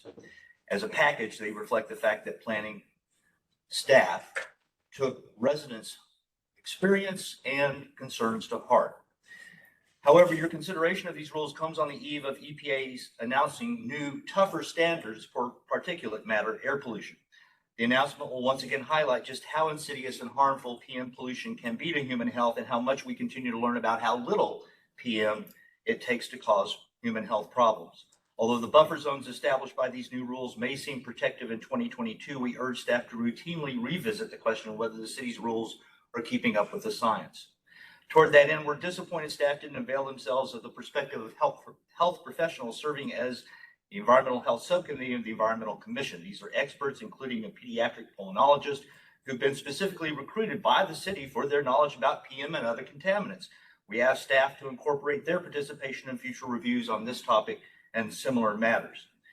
Downwinders also request, as you heard, that automatic renewals for permanent batch plants be banned in these new rules and that they terminate existing auto renewals of more than 5 years.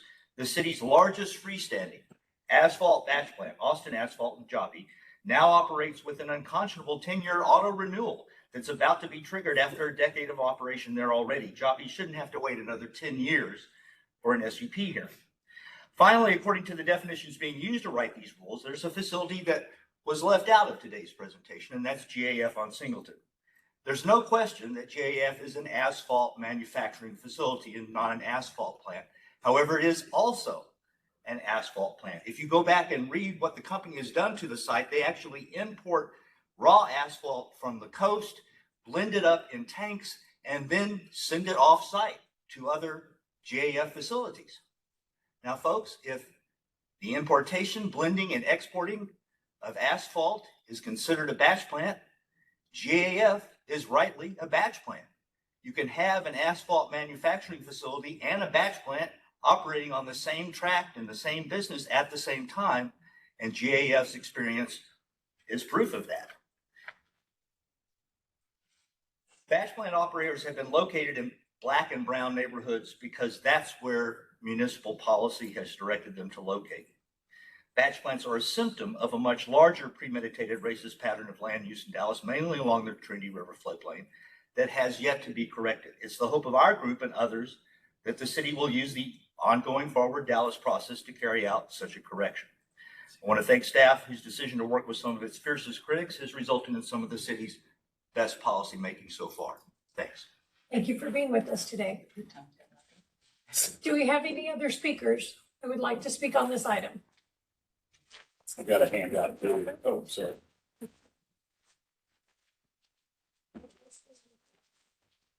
Right, thank you. Please begin with your name and address.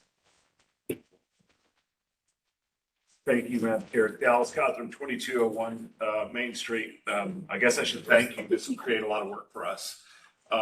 You know, I will say though. Please begin with your name and address. I already did that. Oh, sorry. Done this before, a time or two. I mean, and I would say, having done, I'm sure probably the most batch plants. Can you stand around so we can see you, if you can't be seen? Oh, he just was wearing. Oh, he was? Okay. I'll just start over. Can I start my time over, please, Madam Chair? Dallas Cawthorn, 2201 Main Street. I've done batch plants for more than 20 years in this community and others. You know, I think some of these changes are good, but it's become obvious that there are a lot of the particulars that are not being concerned in terms of operation. And I know for sure there's a double standard in terms of who has been notified. The very fact that the list just came up today of companies that have maybe hundreds of employees and loans and all those things and might be made non-conforming or potentially illegal says you haven't done that. The state's largest recycler is here today with Big City Crushed Concrete, and we informed him. The city didn't. So, I mean, there's a lot more I feel like work needs to be done here. And so, you know, like for instance, you know, I believe we should measure from the site, not the property line. In many cases, in most cases, these industrial subdivisions don't require platting. And so they're huge tracts of land. And so these particular things, we'd love a chance to work with your staff on all these nuances so you can get something much, much cleaner than this.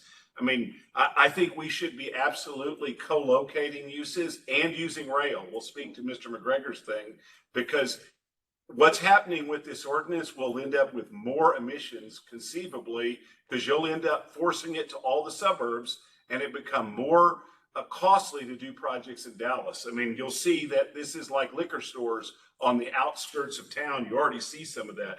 There'll also be a lot of zoning requests to go from IM to from IR to IM. And the biggest problem is that if you're going to push people to certain areas, and I think that's good, and that's one of the best things about this plan, you've got to reward them for going to those places. And so these facilities are $10 to $20 million. There's no chance that they will do them on a 2-year SUP. You're going to have to let them amortize their investment over a reasonable business period. And that's what the auto renewal has been done for, is that they go in and build $10 million plants. And when you push them to temporary ones, they do less efficient plants. that remove that, and there's more particulate matter spread. So sometimes when you come up with rules, you don't get what you want. Bars that end up with the breathalyzer, I know sometimes they end up people playing drinking games, they end up drinking more, not less. And so here, I think some of the rules are laudable, and we should be looking at trying to put these in locations that make sense.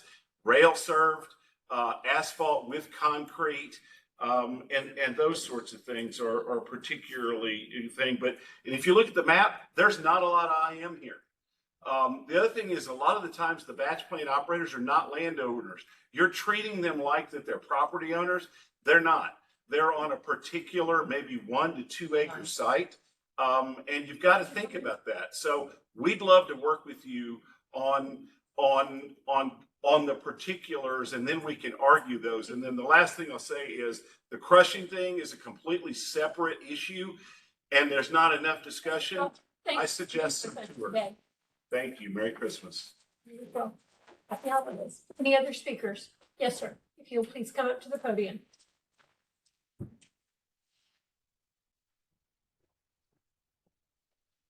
Yeah. Yes. Thank you for being with us. If you'll please begin with your name and address. Yeah, my name is Sherman Robertson, 2201 Main Street. Just kind of following up with what Dallas just said about crushing and recycling facilities. A recycling facility is completely different than a temporary batch plant or a permanent batch plant. To group those things together is a disservice to the industry, a disservice to the city, a disservice of how you're creating this ordinance. I have years of experience of creating ordinance and regulations to help protect the city, to help protect the community for public health, safety, and welfare. And I feel that when we have one of the leading industry leaders here, and no one reached out to them to ask them about these facilities, ask them how they run their operations, ask them about some of these standards, is a huge disservice to your regulations. It's a disservice to the community surrounding this area. Some of the setbacks that were mentioned in the briefing today seem a little arbitrary, those numbers do. We'd like to see where those numbers came up from, because if you do the math calculations, you're looking at a 757 square foot acre site in order to meet these requirements for a batch plant. For crushed concrete, once again, you use the same setbacks that you would for a batch plant. Doesn't make sense. They're two totally different uses. Once again, we invite you to a tour to actually look at one of these recycling facilities and what benefit it has for the city of Dallas. It allows for a recycling center. They take concrete from Dallas projects, from road projects that the city of Dallas is doing, and much more. They break down, they pull out the metal, they pull out the wood, they pull out the garbage. I've watched them do it by hand. I've watched these machines do it. And they actually take those and they recycle those, and they recycle the metal, they recycle the garbage. They help reduce the amount of items that would be going to your landfills. This is actually a huge service to the community by preventing these landfills being filled with asphalt and concrete, because that's the only place to send them after these road projects. Concrete and asphalt do not decompress. They do not decompose like other types of garbage. It's needed. If you start shipping these out and writing the text amendment the way you're doing, you're going to push these facilities outside the city. You're going to drive up the cost. You're going to run small business out of business. We deal with small businesses all the time. Trying to develop, trying to build, it's going to drive them. Right now, the cost to develop in Dallas is very difficult. And these small business owners, this is just another additional cost. You're going to have these trucks leave the city of Dallas to the surrounding suburbs, causing more emissions, more wear and tear on Dallas roads. These recycling facilities help prevent that. They actually help prevent less emissions, less pollution. Once again, we invite all of staff, we invite the commission to take a tour of these facilities, see how when it's done right, how good it is for the city of Dallas. So we do invite each and every one of you, and we hope you take us up on that. Come reach out and talk to us. So thank you. Thank you for being here today. What's his first name? What was your first name, sir? Sir, Mr. Robinson, we got your last name, but not your first name. Trent. Trent, thank you for being with us today. Yes, ma'am. Good morning.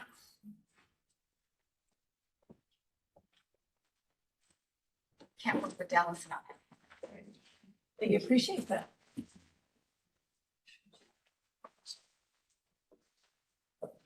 I can begin, you're right. Yes. Good morning, Danny Matthews, 2201 Main Street here in Dallas. with y'all. I don't have as much experience as my colleagues in the trenches, but heard stories. And wanted to speak to the goal of this code amendment. Very commendable, very laudable, as Dallas said. We just want to make sure that y'all are aware of some of the impacts that this amendment could have. We have a previous case, ZOAC Junction. I'm sure some of you are familiar with that. The map that shows the location. If you go to the second slide, we showed that if we were to on-site batch there at ZOAC Junction, we would produce 1.4 million tons a year. So we put that in regards to elephants. It's like 300,000 elephants. ZOAC Junction, we would have 150 train deliveries per year, 2 batch plants on site, 33 trucks a day would take off-site to the LBJ TxDOT project. If you go to the third slide, same 300,000 elephants, where we would have to batch off-site 62,550 trucks a year traveling 80 miles one way versus that 150 train trips to the other existing location to batch off-site, then bring back 33 trucks a day to the LBJ TxDOT project, creates more creates more emissions than what was intended. So you go to the last slide, how rail reduction could have helped that. 1.5 million tons of aggregate would have arrived at ZOAC each year, 15,000 rail cars to carry the tonnage, 26,000 tons of fewer CO2 emissions, which equals 5,652 passenger vehicles, 62,550 truck trailer trips saved. In the end, ZOAC Junction was not approved, and we ended up with 2 batch plants in Texas, TxDOT right-of-ways. Not the intent. If the road was to reduce emissions, then we failed. Again, we believe both sides need to be heard. We just ask that you consider some of the some other aspects like the rail served. And that's what the point of my story was today. And I hope the slide shared that. And I thank you for listening. And as always, thank you for your service. Thank you for being with us. Anyone else here who'd like to be heard?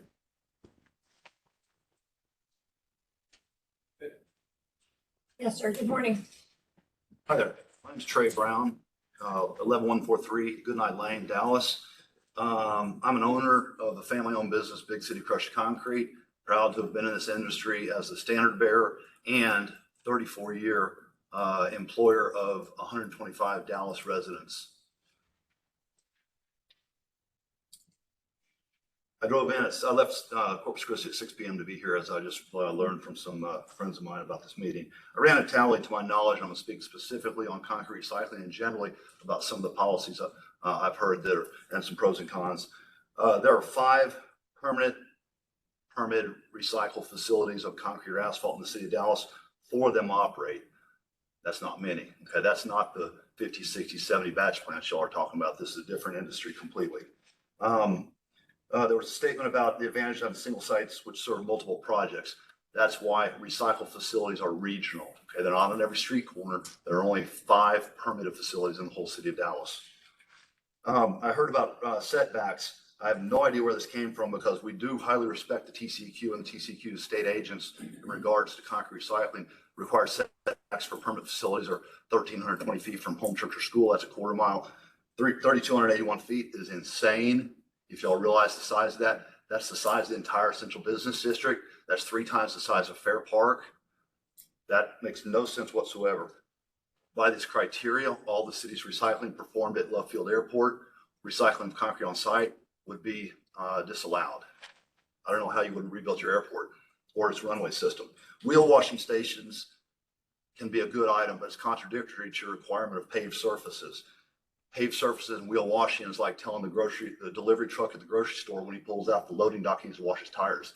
That's not necessary. It also introduces the water criteria and component of environmental considerations. What are you going to do with the water generated there?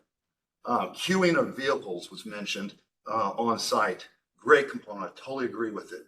The transportation component of these industrial type businesses is critical. They're all larger trucks. Please consider these equitably in implementation when you're considering warehouse traffic, when you're considering development of coffee chains whose cars stack on the road, and maybe drive-through chicken places. Safety is a major issue there, and I really respect the fact that queuing of trucks should be provided on site. I heard Mr. Reeves, I'm not familiar with him, spoke very logically about the existing location of facilities within the city. Adjacent to floodplain and rail is critical. That's where you'll find most of my industrial and my industry's facilities. The city does have a responsibility to protect industrial areas for benefit of the rejuvenation and maintenance of its infrastructure. Okay, please don't regularly rezone industrial areas as residential. I welcome city trucks daily. Right now, I guarantee there are a dozen City of Dallas trucks disposing of concrete rubble at my facilities. I'm also taking the washout from new development. I'm also That's your taking, time, sir. and No, I'm thank pleased that the majority of the city's alleyways, church parking lots, all incorporate recycled of concrete. This is how we maintain the infrastructure for you and all of our residents' benefits. Thank you very much. Thank you for being with us today. Do we have any other speakers? Don't see anyone present. Mr. King, is Miss Grayson, did she pop up online? No, ma'am. Okay, thank you. So that concludes our registered speakers for today. I have a summary of our discussion notes. Want me to take a first pass at it, or did we have any final thoughts or questions? Can I, Yes, sir. I think I have one more question. Obviously, after listening from industry, and they're limited to 3 minutes, there is a ton of information there that that really needs to be considered in detail, and perhaps even get direct comments into the language of the ordinance from them. I mean, they know the business. Of course, they have a bias, but we know enough to know where, hold on. So the question for staff is, how can we collect that knowledge and to the extent appropriate incorporate it into the ordinance so that we're not writing, what's the word, a sort of a empty ordinance that doesn't, is not as close to reality as it should be. Not saying the whole ordinance is, but there's a lot of information. Can you speak to your industry outreach and then the Yes. information that we've just Yes. heard, and then additional considerations based on the testimony that? Yeah, again, we had several meetings, very early out with not only our public input meetings, but we had it with the Texas Aggregate Concrete Association president, and we had several meetings with him, but then he also invited a group of about a dozen of the contractors that work at these different facilities, and, around the Metroplex. And, they just, basically stated some of the concerns. There weren't that many at the time, but it was mainly about the permanent batch plants not having, too short of a renewal period because it's a long-term investment, And So- I'm sorry, Ms. Libby, and I appreciate that, and I know you did. Yeah. We have a summary of that, and I think it's been asked that maybe get us But some, I think it's recycling those specifically as part of what I heard today. not just that, I mean, there's, I always feel like I need to have lunch with these guys and go through the ordinance. What works here, what's wrong with this setback, what's happening there?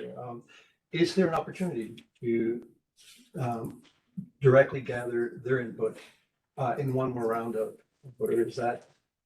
Can you speak about your follow-up with the? Yeah, we can follow up with them, we can just say, we looked at, the surrounding cities and Sure, nationwide too, so we did outreach with industries and TxDOT and, looked at everything we could out there, but yeah, we can meet with them again. And if not, I'll take them up for coffee and. Two of us may be following up with some questions based on today's discussion. So I think the other thing we're trying to understand is, I know you hosted some community meetings, you had industrial input. And I think what we're trying to understand is how were those considerations, how are those reflected in the conditions that are before us? Yes, again, we didn't hear a lot, even though we had a lot of input meetings. But again, one of them, for the permanent batch plants, that was the main concern about the time frame. We don't have one. We don't have one because of that. Hours of operation, we talked about that, just like it was brought up earlier. And, you know, that's difficult for them because again, they're on a time crunch to get these projects done. So we did not put one in there. You know, we were told, okay, you know, that 1,500-foot distance or any distance, how are you coming up with that? Well, again, you know, we looked at our precedent. We also looked at what EPA has out there for these industries based on EPA's guidance for sensitive land uses. And that's why we came up with that instead of, you know, just going by our precedents and other things. So, I mean, it's a little bit of give and take. But the other way is so that, you know, in coming up with the different temporary subcategories, because they told us, of course, you know, if you have all of these coming through that have to have an SUP, that's not reasonable. You know, that's going to impact their time frame. So that's why we came up with the different temporary subcategories where they have all these options, you know, the off-site options, the on-site options, the in the right of way, the public projects, giving as many opportunities as we can and making most of the temporary plants by right if they can meet the requirements, you know, but then giving them a back door also, you know, to get an SUP if, you know, if there's an issue and they can't meet. So we really tried to, you know, allow for the industry to locate appropriately as well as address all of the environmental concerns. You know, so, and of course our outreach was more than just the public meetings that we had a lot of, and then meeting with the industry. We sent out to, you know, the builders associations, all of our large coalitions, our neighborhood, our chambers of commerce, our neighborhood associations, our industry and professional groups, you know, and that's, you know, DART and TxDOT and, you know, all of those. The planning consultants, that's why some for master plan were here, you know, they've got no. Ms. Levy, I think I may have sent out the wrong signal that somehow outreach wasn't sufficient. That's not what I mean at all. I know that you did a lot of outreach. All I'm asking is that there's a little bit of more information that ought to be, we ought to give it time. Giving these guys 3 minutes each and lady 3 minutes each is hardly enough. And I mean, they were so packed with information. So somehow, again, if it's not possible to do it through the process, I'm going to buy them coffee and I'm going to take notes. Because I learned more in those 12 minutes than, Yeah, I think we're trying to understand additional information that we may get from our essentially community trying to come to us, stakeholders coming to us, operators coming to us. And so perhaps at our next meeting, we can work with staff and work with some of these other representatives to have more of a Q&A session, if you will, to make sure that we understand other provisions that might be considered as we're evaluating this. So thank you. And thank you. I was just answering the question about. No, and I can ask the more global because I knew there was a lot of outreach that went on. Mr. Hall. Madam Chair, real quick question for Ms. Levy. All of the community outreach, did any member of the public speak up in favor of batch plants? Were they totally against batch plant? I mean, Well, really, it was concerns. It wasn't, you know, it wasn't an outright, yeah, we don't want them.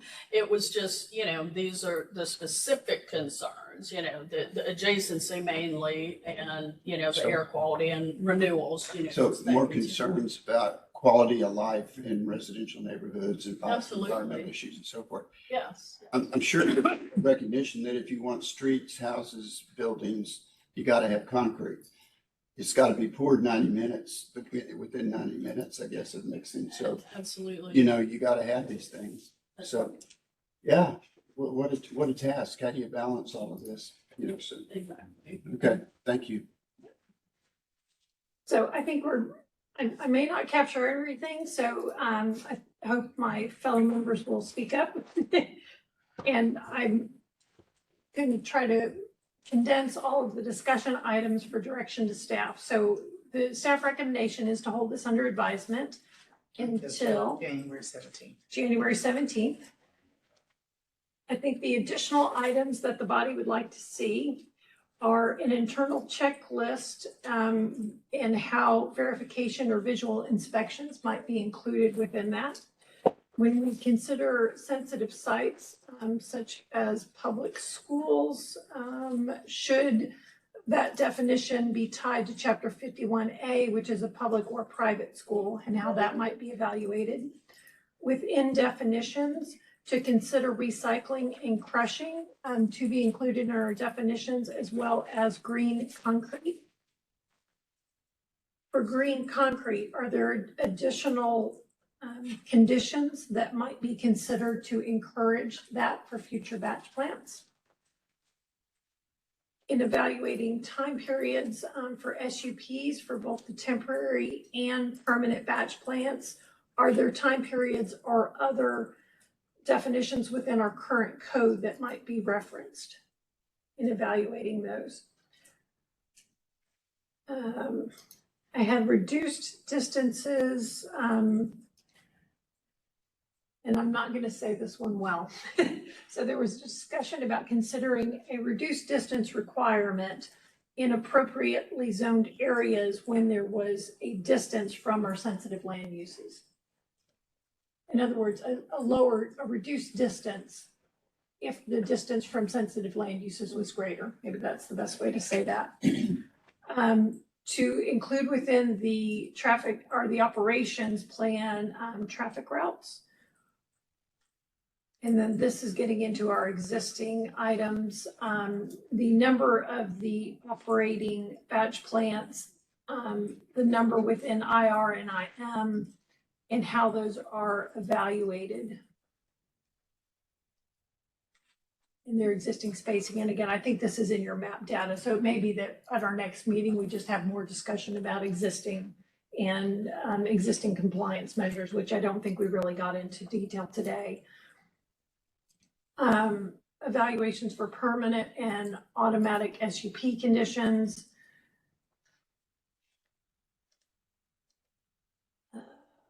I don't think that went. And then I had this is a follow-up note on the recycling. If there are conditions that might be considered similar to other provisions within our code on recycling facilities. I know we have a number of industrial recycling uses already within our code.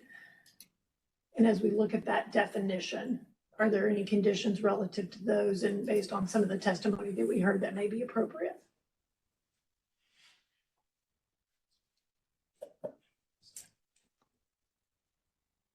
Mr. McGregor. Madam Chair, did you include the request I made about, I know you mentioned green concrete, but to look further into more perhaps aggressive green requirements? Yeah. Well, I have provisions to encourage them. Okay, That way, okay, yeah. perfect. And that's the intent behind that. Yeah. Perfect, thank you. So members online, any additional items that we'd like staff to look into? Mr. Reeves. Yeah, I don't know, you might have said this in your thing, but railroad locations, I am curious about how many of the dots on the map are serviced by a railroad location. And what additional challenges challenges and benefits that a railroad location has relative to not a railroad location, and especially where are those locations adjacency to some of these sensitive areas. Okay, so we'll put that in with traffic route and rail. Yep. Okay. I did not specifically mention, thank you. Commissioner Popkin. Yes, thank you. In response to one of the speaker's comments regarding illegal versus non-conforming properties, it might be worth looking into what are, is there a process that triggers compliance for non-conforming properties to either phase them out or get them into compliance without needing council action necessarily. And I think that'll probably be within our existing facilities, but thank you for that clarification. So compliance for existing and non-conforming. Okay. Thank you, Commissioner Popkin. I'm looking online, Mr. Bering, Ms. Bagley. Okay. They're nodding their heads. Mr. Hall, any final? Okay. Did I say that clearly enough? I believe so. Okay. If. Yes, I'll take a pass at taping it up. Thank you. I won't Just force anyone to try to read this. Can I make a note real quick? Yes, ma'am. Just Miss May. wanted to say that I talked to Casey Burgess before we started, and we were talking about how long it might take the city attorney's office to help staff come up with conditions in 51A. And, you know, if you had specific things you want us to work on, it'll probably take us until like late February to have it all and go through and put it in the report. So, I mean, if we're just going to do more direction and follow up before the ordinance, I think we still have more questions, so I would say it's probably, I mean, any advanced thinking on that, and other members, please speak up, but I don't think we're ready to see a draft even at our January meeting, so, but thank you for that. It will be after February. right, great. Understood. All right, so with that, if there are no other discussion items, that is our direction to staff, and we will look forward to seeing this back at our January 17th meeting. Thank you. So, thank you, Ms. Levy, and thank you for the excellent presentation. Thank you for our folks who are here in attendance. We'll move to our next agenda item. Mr. King. Thank you, guys. Yes. I think we were just asked for a 5-minute break, so we will take a 5-minute break. It is 50 p.m. Mr. King, if you could please read the item into the record and have our briefing. One moment.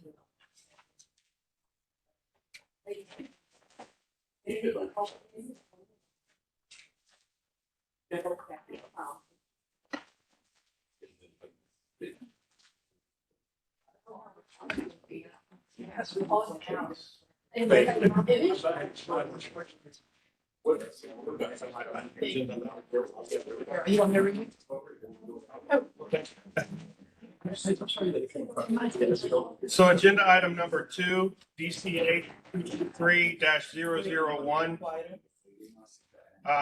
It's a development code amendment to consider amending chapters 51 and 51A of the Dallas Code, section 51-4.212, service station, 51-4.217, 18, accessory electric vehicle charging station, 51A-4.210, A19, motor vehicle fueling station, and 51A-4.217, accessory electric vehicle charging station, and related sections with consideration to be given to appropriate zoning districts and developing appropriate standards associated with electric vehicle charging. Thank you so much. Thank you, Mr. King. I'm going to share my presentation now.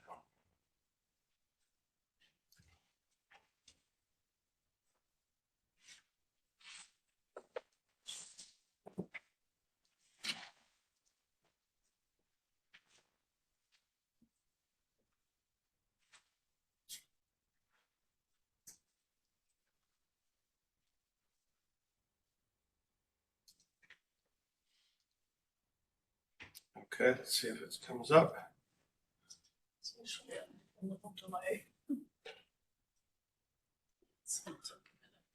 Can you see it? Yeah, that screen is really lagging. So I'll start off. This is about electric vehicle charging stations. It's just trying to keep up with our other departments and what they're doing. Quick presentation overview. We're going to go over background and history, the purpose, the operational issues and concerns, our staff recommendations, and then next steps. A little background and history on it. Back in August of 2012, Council adopted ordinance number 28737, added regulations for electric vehicle charging, established that when EV charging spaces occupy 10% or more of the required parking spaces of a site, it became a main use or a motor vehicle fueling station. Times have changed a little bit since then. So September 6th of 2022, the Building Inspection Advisory Examining and Appeals Board. Mr. King, we still can't see your presentation. Oh, Okay, so it's sharing. And it's not online. I'm seeing it. It's a delay on here. It's a delay on that On monitor. this. I'm sorry. If our members online can see it, I'm online and don't, so I just wanted to make sure. We can see it. Okay. Yes. Yes. Thank you. Came up. Do you want to try that? Okay, if we can stop for 1 second, we're gonna Reboot. try to maybe? reboot the. That the works. main Here it one. comes. Here it comes. Oh.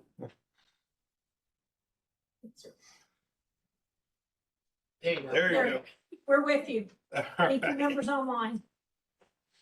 The Building Inspection Advisory Examining and Appeals Board, the BIAEA, proposed new amendments to the Dallas Building Code and the Dallas 1 and 2 Family Dwelling Code. Those are also known as the IBC and IRC, which International Residential Code, International Building Code, with the Dallas amendments.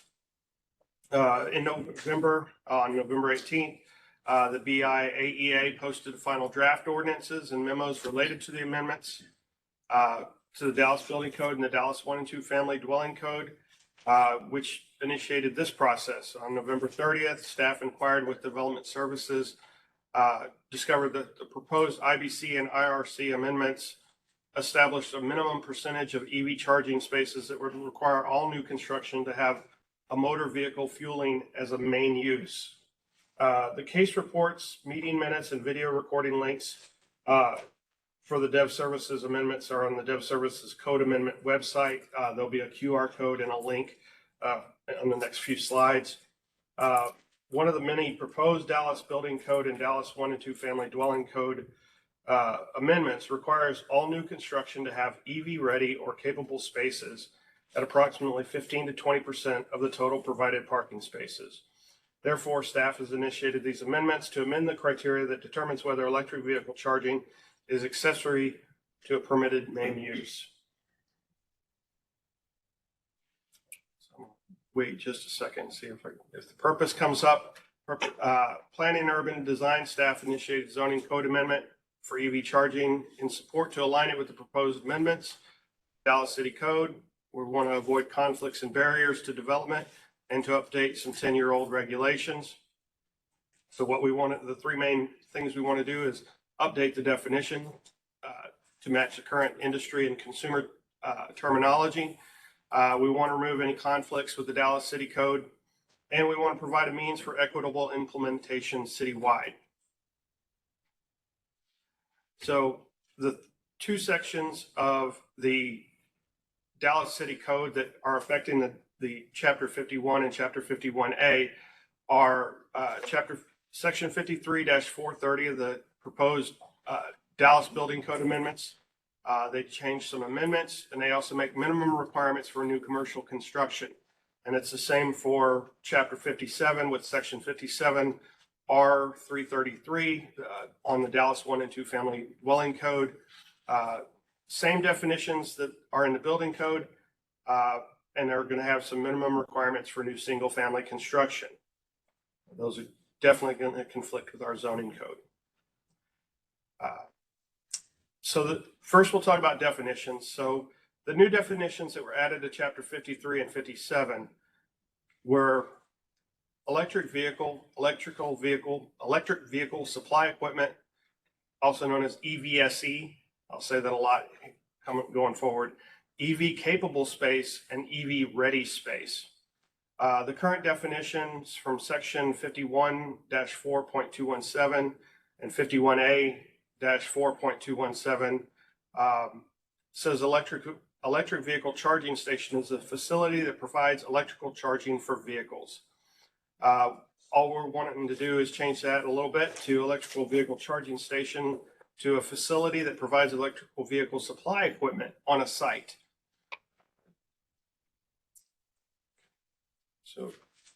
So really wanting to drill down on what EVSE and EV capable and EV ready means. This illustration is really good. EV capable means that the panel has the capacity for a dedicated branch circuit or a dedicated line and a continuous raceway from the panel to the parking spot. A raceway can also be called a conduit.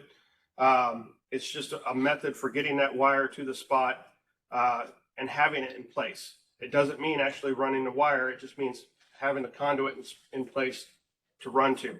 An EVSE ready outlet kind of looks like your dryer outlet.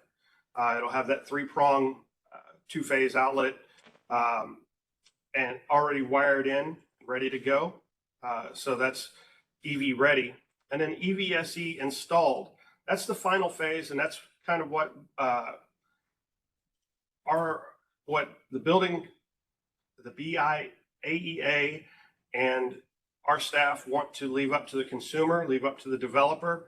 That's actually having the equipment installed in place, whether that's a Tesla brand charger or a Blink charger or whatever it is, due to the many different connection standards that are out there. There's 4 of them actually, between DC fast charging, J1772, the Tesla proprietary cord, and one other.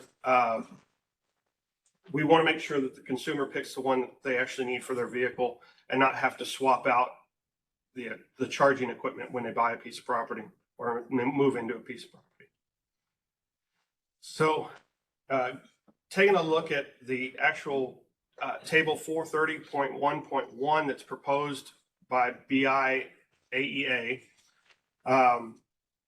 So they have a minimum parking spaces and how they need to be set up. So if you have 1 space, you need 1 EV ready space.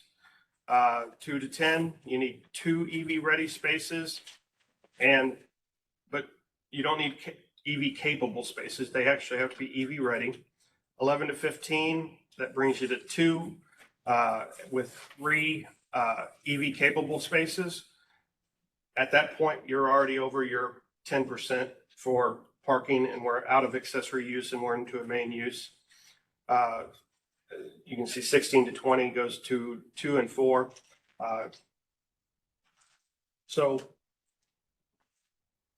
And that's table 430.1.1 building code. And then the 1 and 2 family code is table R333.1.2. And it's very similar, almost the same. And got 1 second, note here.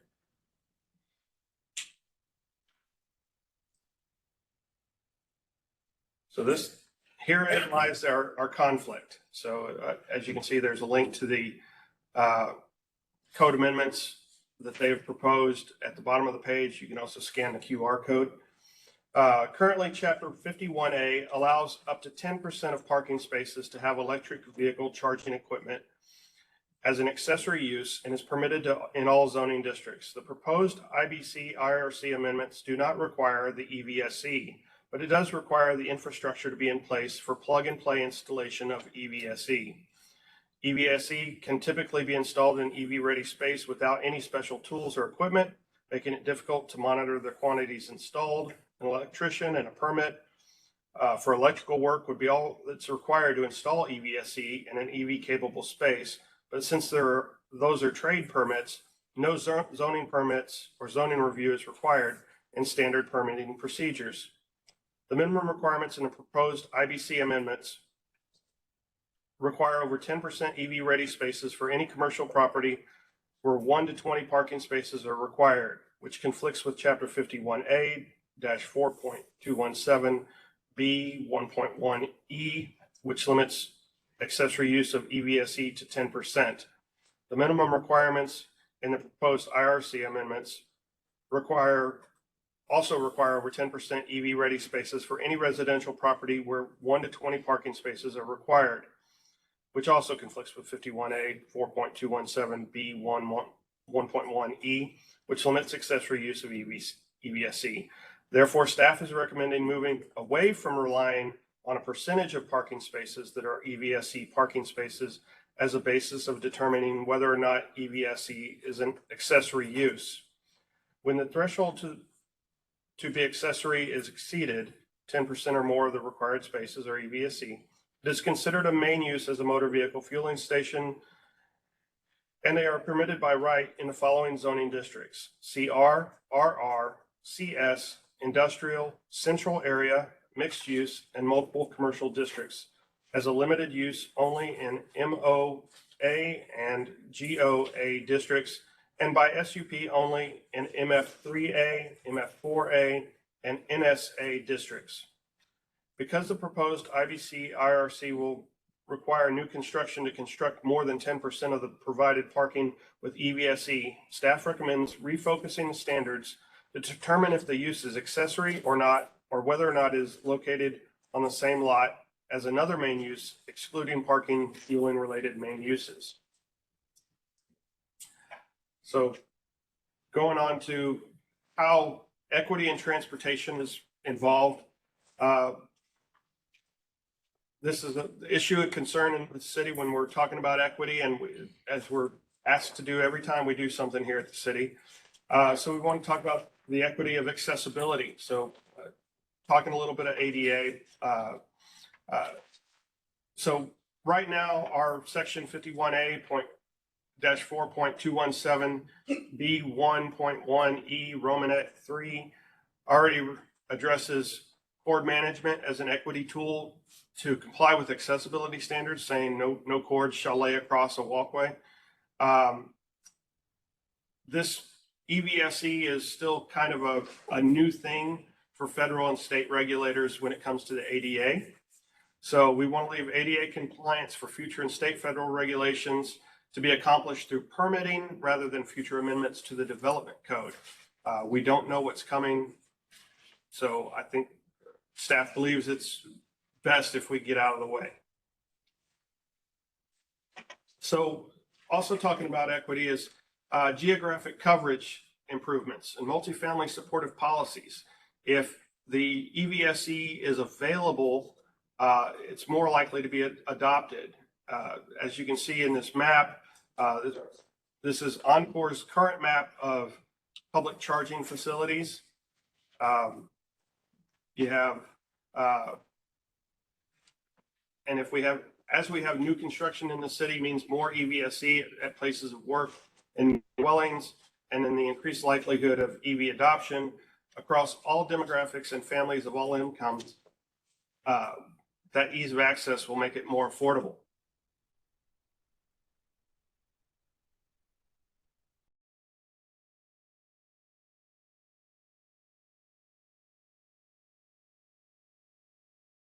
EVSE.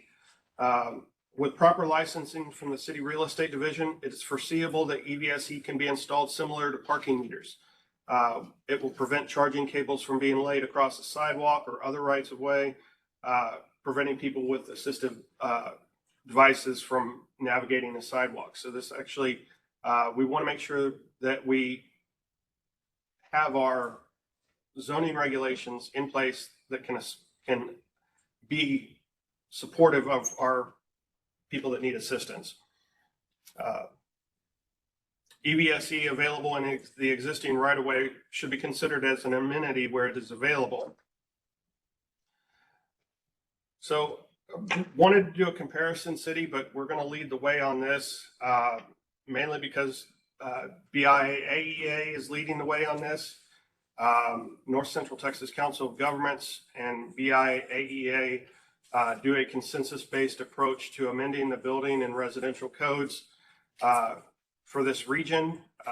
And as somebody who has actually worked on the NCT COG Regional Codes Coordinating Committee, I can say that what Dallas and the region does, the rest of the state follows.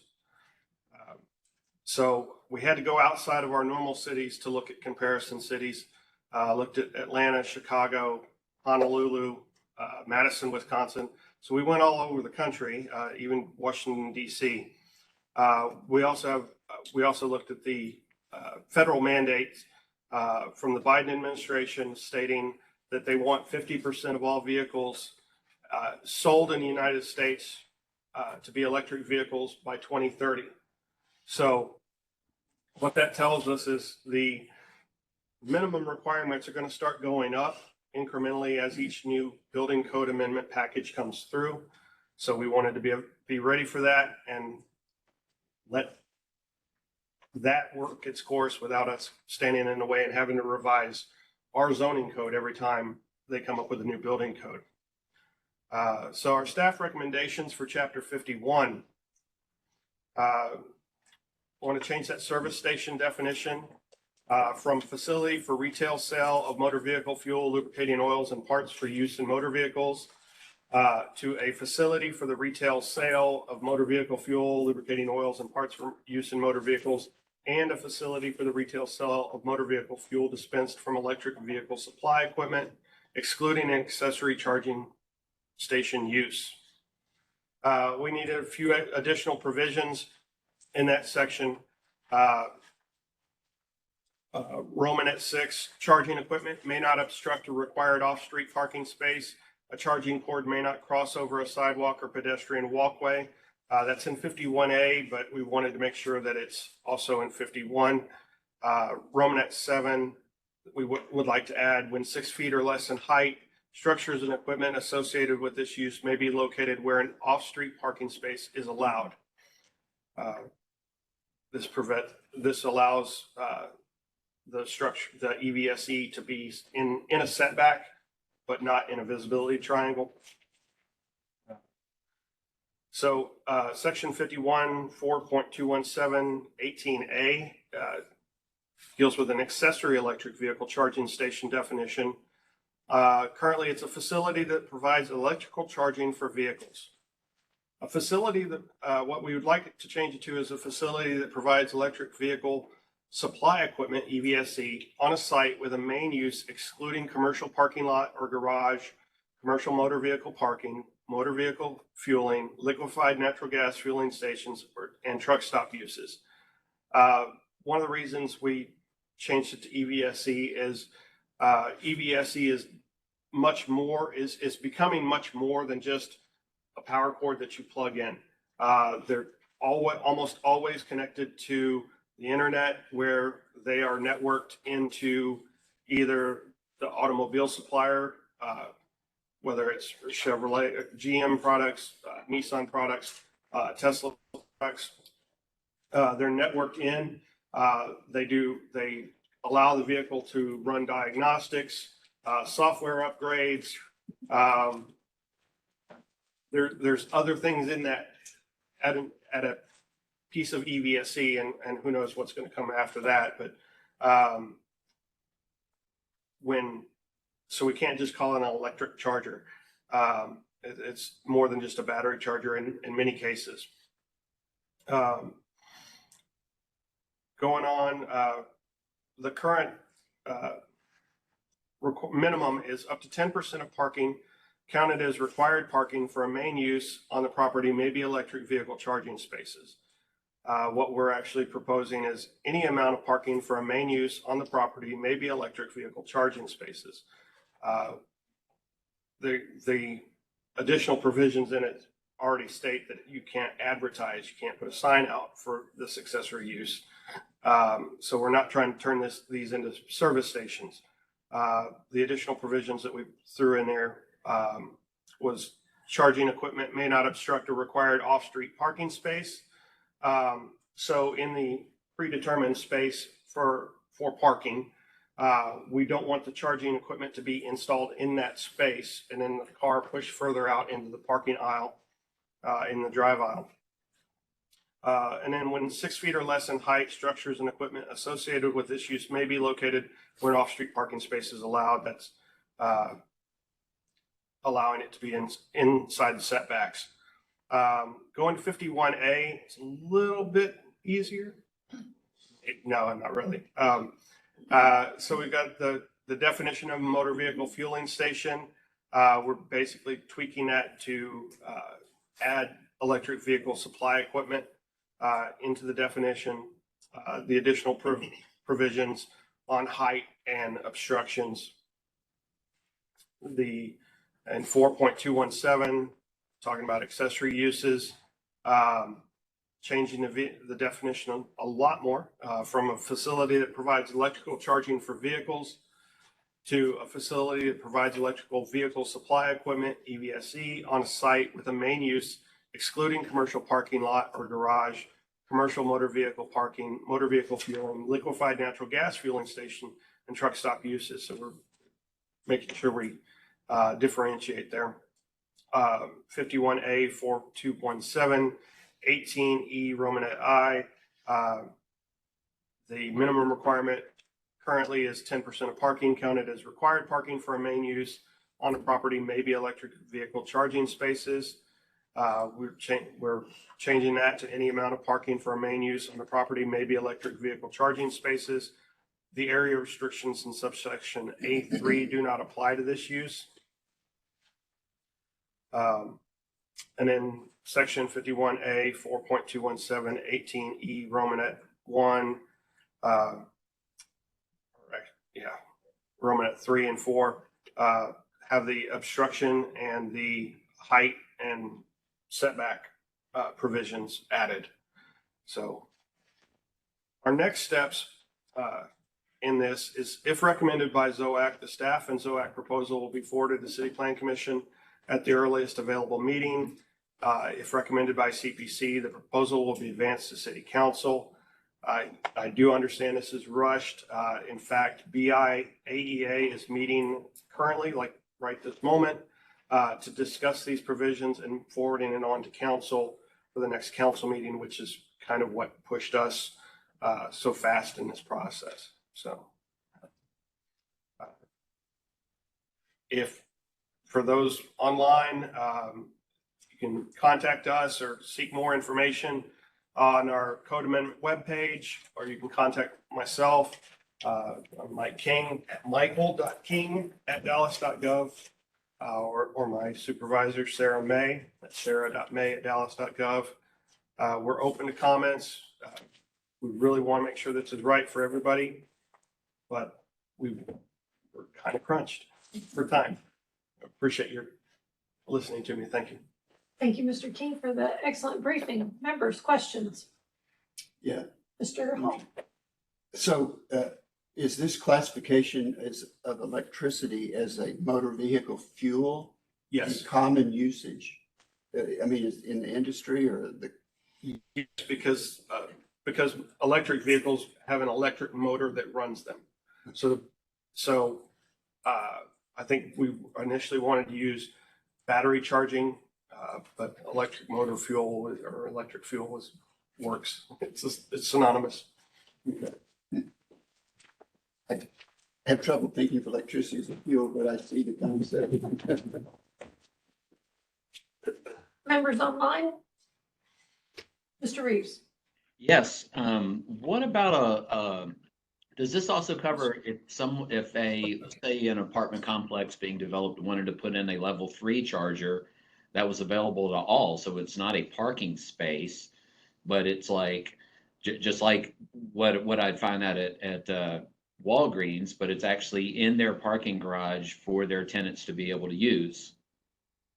Is that covered? Yes. We're not differentiating between a level 2 or 3 charger.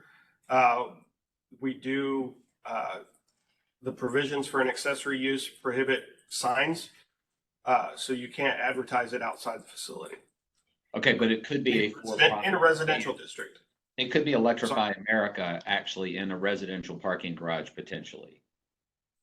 Yes, but without the advertising outside the garage. Without the advertising, right? Yeah, you wouldn't want people to come in. And the other thing is probably not in our purview.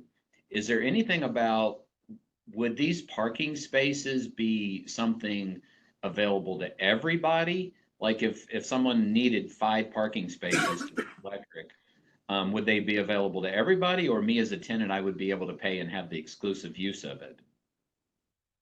I think that's something we'd like to leave up to the landlords themselves to decide how they want to handle that and what specific EVSE they choose to use or provider. Okay, because, and again, maybe this is one of those other chapters, but if I was a landlord and I said, well, I have 5 people that are going to pay me X, then, and they have that exclusive right, I've kind of blocked others from being encouraged to buy an EV. But again, that's probably not us, right? Yeah, that's not us. Okay. All right. Thank you.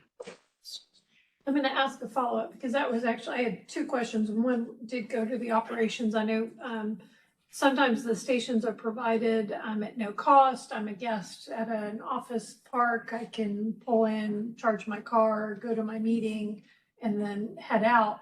But there's no operational, whether it's for a fee, whether it's a, just provided as an amenity. That's not anything that's being contemplated in these provisions. Is that correct? No, it's not being considered.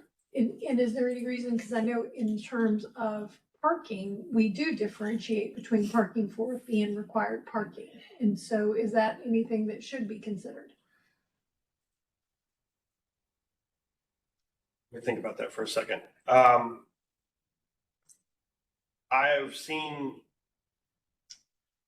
think electric vehicle charging right now is being used as a novelty amenity and being provided for free.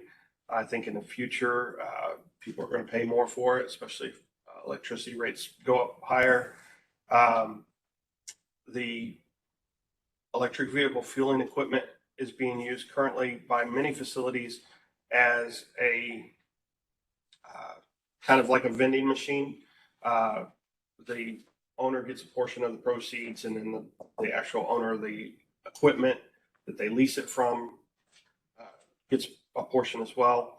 I don't think we've fully thought it through, and I don't know how the landscape is going to change in the future. If it's going to be an amenity for a fee or an amenity for free, that's a good question. Well, I will say it is rapidly evolving. I think I've seen everything from fee to available and everything in between. So related to that, when we talk about required parking, guest parking, this is simply a station that is provided as part of an existing parking space. So it's not an added requirement. Is that correct? Correct. There's no requirement to add additional spaces. One thing that facility owners are going to have to consider, and this is not something in a zoning purview, but going back to the question of accessibility and equity and transportation, if you all commercial facilities and multifamily facilities, developments have to have ADA compliant parking spaces. It will come down the road. We already foresee it, that if you provide an ADA compliant space, you also have to have an ADA compliant charging space. So in my slide, I really suggest that when people develop, it's up to the architects and the engineers, but they really need to look at co-locating those charging spaces next to ADA spaces. I believe we might have an example here at City Hall. Yeah. So members online, I have members here. questions. Commissioner Blair, keep- Vice Chair Blair, I am not. You keep doing that today. I know you're going to speak up, so. I have questions on the process for retrofitting into existing retail and existing apartments. I didn't notice that there is nothing that says there's provisions in the code as to how we would do a retrofit opposed to a new install. Okay, BIA AEA has not added that to their existing building code for retrofits, remodels. This is only for new construction. So you're saying that we are only considering new construction, we're not considering any existing construction that is already in place. So if I have a great big retail facility that wants to now put in 10, 15 charging stations, there is no provisions at all on how to get that done. Not at this time. I would say like all of these would apply because these are our zoning regulations. We're just saying it's being driven by the increased requirements that the IBC and the IRC are adding. So certainly people can add charging stations to existing things. But what I'm asking is if we don't have any zoning requirements in place for the EVSC, Yes. If we don't have any requirements for EVSC today in existing retail locations, and we have a retail location that wants to come in now and put in 15 charging stations, how will that impact their existing parking? How will that impact the way that it gets done? How does that impact any of the things that says this is how they exist today? Do they have to come back with a new site plan, a new development plan, blah, blah, blah, blah, blah, blah, blah? You want me or you? I do. I think I can. So currently there's no minimum requirement in the zoning code that requires EVSE. Mm-hmm. So it's not something that is looked at other than if it's there, then we count it. And if it counts over that 10%, then they have to, and then it becomes a main use. So are you saying, let me just so you're saying it's accessory use, so it becomes a main use? Yes. And if it becomes a main use, then it has to come back for a zoning change. A zoning change. And it all depends on how much parking they want to take away, whether it's going to be a main use or an accessory use. Right, but they're not taking away parking. They're just redefining the use of a parking slot. They are. Because you're also saying if it's ADA compliant parking, and they have to also have, and if they have to also offer EVSC ADA space. Right. As the ADA is, as I've been taught, is if you offer an amenity to one class, you have to offer it to the disabled as well. Right.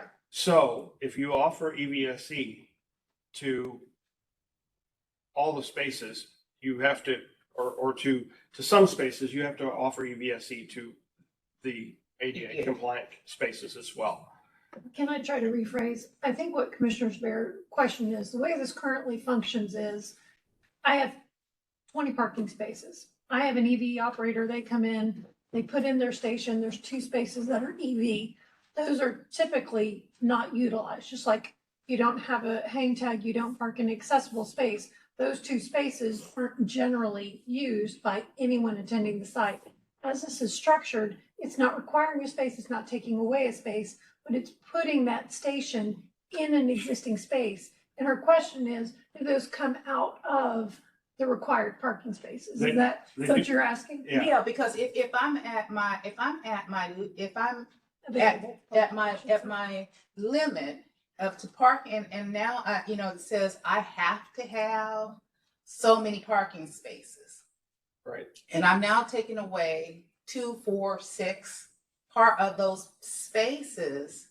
How does that impact my requirement for parking at that location, or does it not? It does not, because EVSE spaces are not legally held as EV spaces. You can't prohibit somebody that doesn't have an EV from parking in the EVSE. Thank you. Provided space. Okay. That's interesting. I was going to ask that question. Okay, so You can't tow somebody away if they're parked there and they don't have an It's electric not vehicle. how it functionally operates, but that's not what code says. Okay, but if I do provide EV at that location, I also must provide ADA compliant EV at that location. Yes.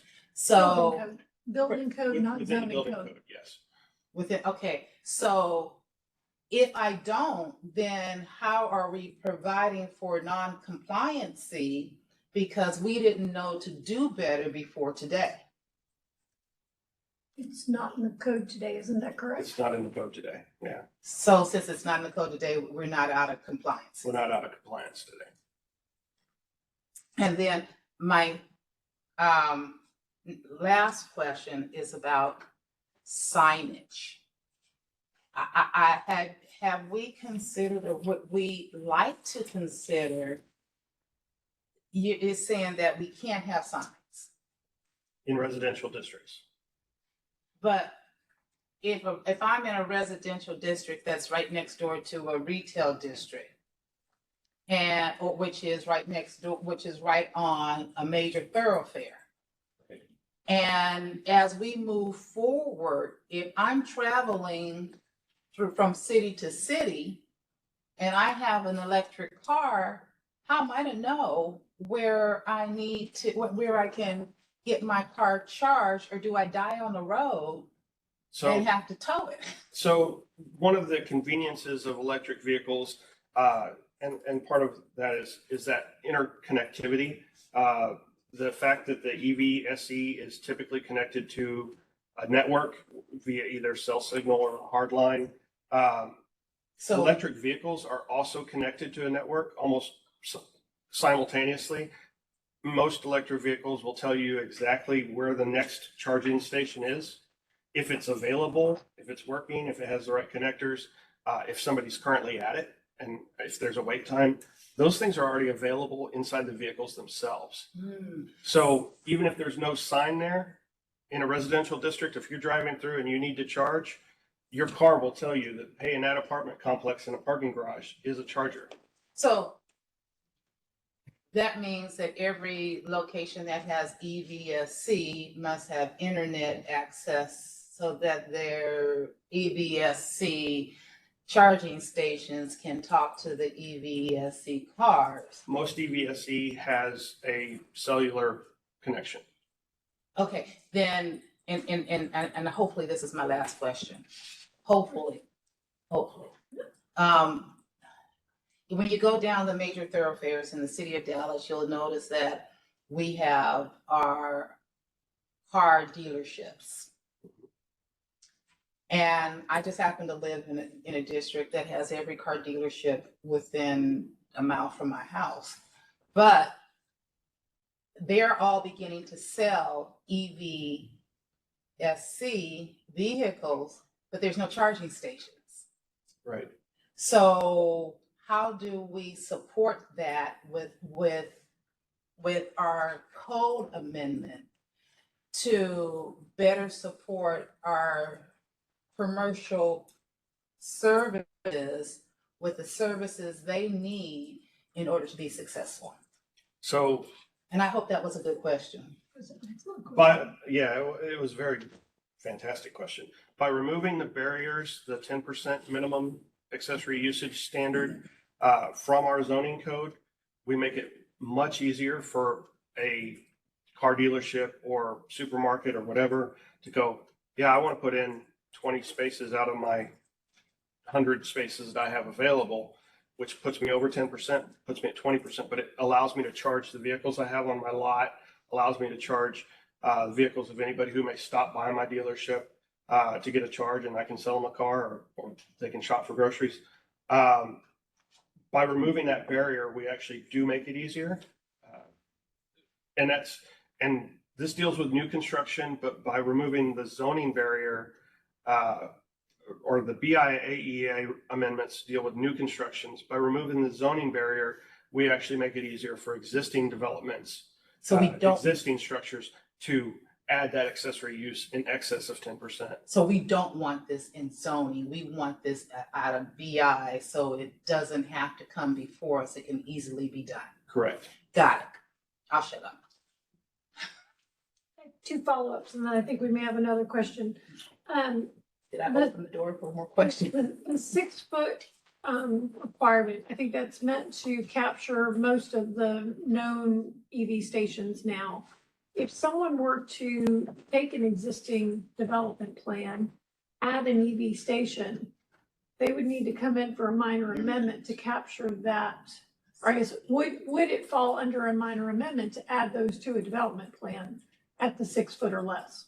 I think it's all up to how building inspection interprets if that's a change or not. I know that, whenever we added bicycle parking requirements, that question was brought up, like, hey, they have to add bicycle parking now, and they already had an approved site plan. Do we have to make an amendment? And they made a determination that since the bicycle racks were equipment and they can move around if needed, as long as they comply with all the rules, it did not, if that was the only change, it did not have to come through the minor amendment process. So I expect there might be a similar interpretation, you know, assuming that these charging equipments and the changes and everything they're doing is a very minor change.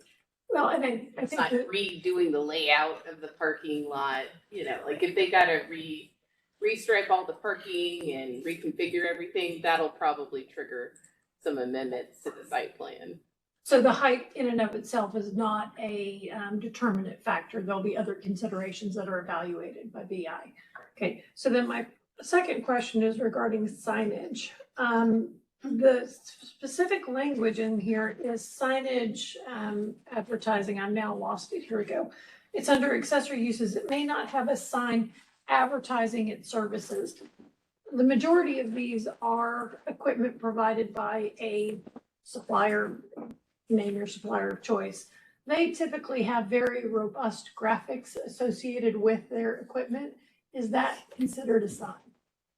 I think the equipment itself, I think I'm gonna have to defer to Sarah because I've got my opinion on this. I cannot remember what the dimensions are, but there's a particular dimension that will trigger, is that a sign or not? And it will also depend on if it's advertising services to people off-site. So if you can only see it from inside the parking space or something like that, I think that's another exclusion for sign regulations, but Okay, I can think it would of- all follow the sign regulations. There's an office building downtown that has one in their guest parking area. It's fully enclosed within a garage, not visible from the perimeter. Again, it's downtown. I doubt it would come up under these proposed regulations, but I'm just trying to think through as we start seeing these rolling out, are there other considerations that we should be mindful of? So that was really the question. Members? Yeah, I was just gonna add that Vice Chair Boyd. the shops at Park Lane, which is across 75 from North Park, they've installed EV, two at least around the Central Green. They're billboards. I mean, they've things, and they've got advertisements going all the time. But they cannot restrict those just to electric vehicles, apparently, because anybody parks there. Correct. It must be frustrating if you have an EV and want to plug in, you can't because, you know, there's a pickup truck parked there. Yep, I'm certain it is. But you can't restrict them. That's interesting. Okay. That's challenging. Why is? Sorry, go ahead. That's challenging.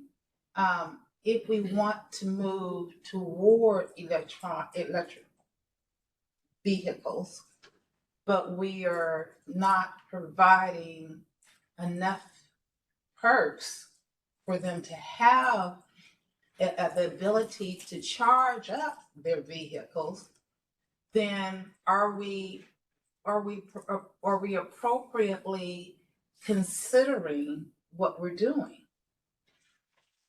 I think we are right now. And wait a minute, before you answer it, especially if we don't want to have to bring it back to this forum to reevaluate 2 years from now, would it be more appropriate to evaluate what the way we want it to look on a long-term basis to save ourselves the time and the energy it takes for us to reevaluate our code and rewrite it? Right. I think. No, I'm gonna let him answer, Yeah. but then I would follow up. I don't think we can look, I don't think we can predict the future. I remember I worked on this issue when I was at the Council of Governments back in 2005, 2000 to 2012. During that time, we talked about inductive charging on the highways, where as you drove your electric vehicle down the highway, there was a coil inside the road that would charge your vehicle as you drove. And they said, it's just 10 years away. And I know that's not true now. So it's very hard to predict. In fact, I worked with multiple people during that time, including Tesla Motors and EV America, where they had a lot of predictions that we would have enough solar energy on our buildings in 10 years, and we'd have solar covered parking lots where everybody parked under the shade of solar panels, and those solar panels would charge the vehicles, and none of that's come to fruition. It's very hard for us to predict as city staff as how far in the future things are going to be out and what's actually going to take place, what's not. I think we need to be as proactive as possible. I think our code amendments allow that growth and allow that ability for people to grow without being infringed by zoning requirements of 10%. But at the same time, I think we really should. I think the way that BI or Development Services is approaching it is something that is admirable because, like I said, we're going to kind of lead the nation in this with this implementation. I think it's going to be good for equity, especially as we build new multifamily developments and having these facilities available to people of all incomes, even in new construction. So we'll see how it goes. And the way we do it by just doing EV ready or EV capable without requiring the actual EVSE equipment, I think that shows a lot of forethought by the people in BIAEA to realize that, you know, we're allowing for the technology to be there, to be in place, and without having to go back through and cut up parking lots to put new conduit in and new raceways in and new electrical panels and upgrade transformers. By doing it this way, our Encore electric provider has already weighed in on this with BIAEA that they can factor in how to size transformers and the electric supply needed if that is factored into the building permit process, because they look at those building permits and how much electricity it needs. I just have a quick follow-up to add on to that. So the city doesn't, well, at least not to my knowledge, the city doesn't normally regulate how the operations, if you will, like if it's dedicated for uses A, B, or C on private property occurs, but you know the city certainly can regulate parking in the right of way, and I'm sure that if you'd like, we can talk to the transportation department and see if there's any if they're working on amendments, if they want to consider if there's any enforcement that they can take if non-EV vehicles are on-street EV charging facilities. We don't generally regulate, hey, the city's going to come tow some privately parked car. We leave that up to the property owner, So in this, I don't know that it's within the charge of this discussion, but a question would be, if we did want to further encourage that, should that be something that should be part of our consideration on parking code amendments when that comes back to us to put in or to consider a requirement for EV parking spaces? I think it would be duplicative if, the zoning code had a minimum requirement in addition to the building code requirements. I think it's. I see. So similar to how we don't designate between accessible spaces and non-accessible spaces, there are a requirement that comes out of building code so that it would be redundant and may create a conflict. Correct. I agree. Okay. And so then my final question. So we talked about the charging stations themselves, maximum height. One of the other trends that is coming out of this is this canopies, just like we see at gasoline fueling stations. How would canopies be considered if provided as a part of that? That would be a structure, so it'd be compliant with all other provisions of the whatever district they were in. Right. The structure, a canopy structure has to be compliant with zoning.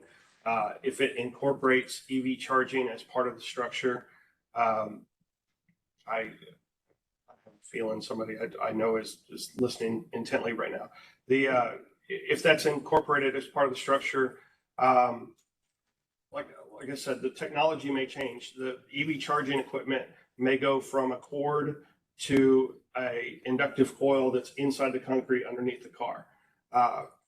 Those are things that are building code related. where that equipment is and how it's hooked up to the electric grid and how it complies with the electric code. But the structure itself, what's above ground, and what we can influence as zoning, I think that's where our purview is. And whether it has lights inside it or EVSE, that's an electric code issue, not because we don't require shelters, to have lights on. And again, it defaults to whatever the development standards of the district in which it is placed. Right. Okay. Yeah. All right.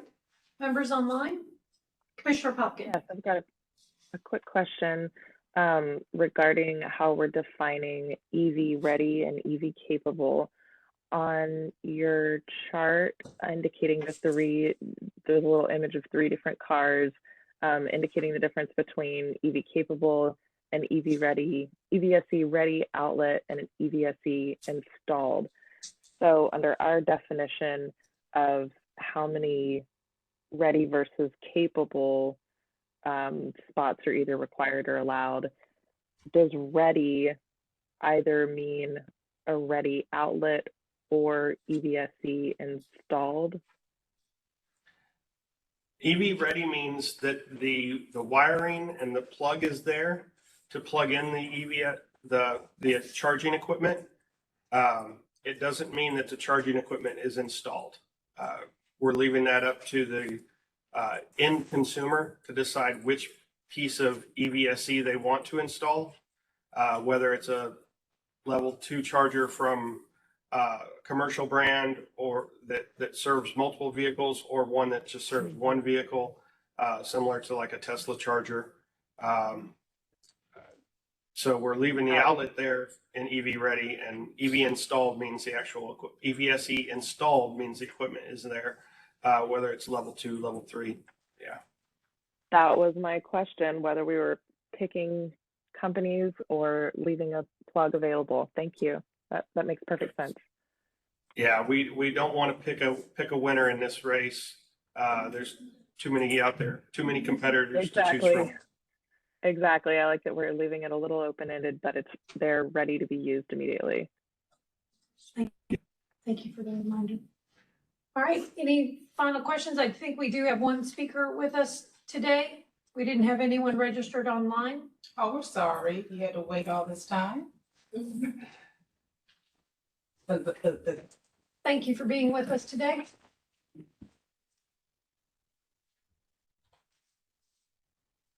And I believe, heard from our prior item. If you begin with your name and address for the record, and you'll have 3 minutes. Thank you, Madam Chair. My name is David Lenny. I'm the Director of Government Affairs for the Dallas Builders Association. For the Home Builders Association, we represent residential construction and development in the 10-county region. Obviously, our flagship area and city is the City of Dallas. A matter of introduction, I am a voting member of the Regional Codes Coordinating Committee, a participant, a member on there. We are also involved in the drafting of the Dallas Green Ordinance, and also have a past president who sits on the Climate Action Committee that works on items here, which is why I know there is a reason that we and the building code inspectors, who are stakeholders on the committee, voted down the amendment to add this to the IRC and EV mandate. Some clarity, the IRC does not include a mandate or a requirement for EV ready spaces. That is in the appendix as an option. So I think there's some confusion there. I want to make sure that's understood here. As a matter of what you're trying to get done here, we understand. I think there's a better way to go about this, and it would be to incentivize the use of it. When you look at how much the City of Dallas has built out, and then what the amount of permits that is issued, they're less than other cities, and a very small percentage of that is actually going to have people that use EV vehicles. It would be better to maximize the resources the city already has to its avail to incentivize that in both existing and new construction by other incentives rather than going through a building code mandate. Building code is for building codes for health and safety and construction of the home. It would not be appropriate to use it to sell an aftermarket vehicle, especially when it adds to the cost of a home. You've seen here already the concerns about adding things. What if the ADA does this? This adds to the cost of a home. For every $1,000 you add to the price of a medium price home, you've priced 20,000 Texas families out of that market space. So it would seem a bit risky to look at this as a mandate and running the risk of housing affordability, which is already a crisis in this city and the surrounding areas. And this language in here says shall, it does not say may. If you're looking at making it available, the word would need to be may, not shall. So we would recommend looking at that. And also just some other items. You do have time here because once the building codes come in, there's generally grandfathered time into the building code process before they take it out to the city and, hey, here's the date that this becomes effective.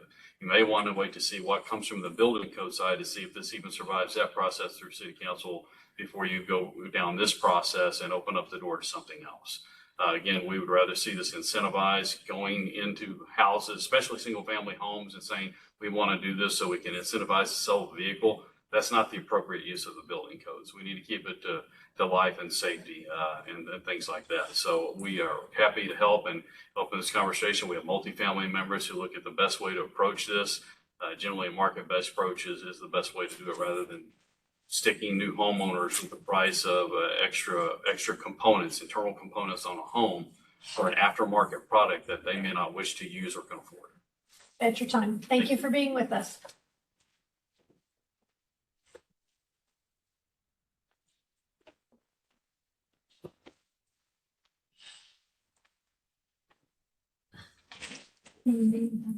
Mr. King, one quick follow-up from that. What we're proposing in the zoning ordinance will not be a requirement. Is that correct? It defines how they would be provided on site if they were provided. Right. What is being suggested in the zoning ordinance is we actually remove any restrictions related to EVSE. Okay. And are there current requirements in the building code? No. Okay. And so, but that's what's being evaluated. That's a separate body, separate action from yes. our group. Okay. So again, this just would allow for the provision of it if they were provided on site. Yes. Okay. All right. So, Madam Chair, if the previous speaker, since we don't govern what his request was, who should he go see? And I'll let staff answer. I believe that's going to be the other body that Mr. King mentioned. Yeah, BIAEA, the building inspections, advisory amendment. Hang on, I've got to remember what The other group that's meeting. The other group that's meeting right now, Yeah. they're actually discussing this subject as we speak. And I believe he's also getting some additional information from staff here. Yeah. Okay. Perfect. Thank you. Yep. Thank you, Mr. Reeve. Other discussion items, comments? Is there a motion? I'm sorry, I have a question. I'm still processing a little bit of the information that we got now. So what would this change do to my home, which has 3 parking spaces? Will I have to go back in and install 2 EV capable? No, there's no requirement in what's being proposed by Development Services or BIAEA to retrofit anything. Okay. If you were to build a new home, there would be a requirement that if these amendments pass, you'd be required to put in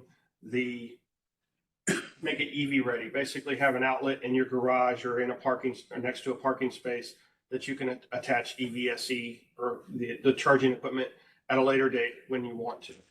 Yeah. Well, finish. Yeah. I think there's follow-up. So it's, this may be out of an inappropriate question. If it is, I'll take it back. But what is the cost of making one space EV ready?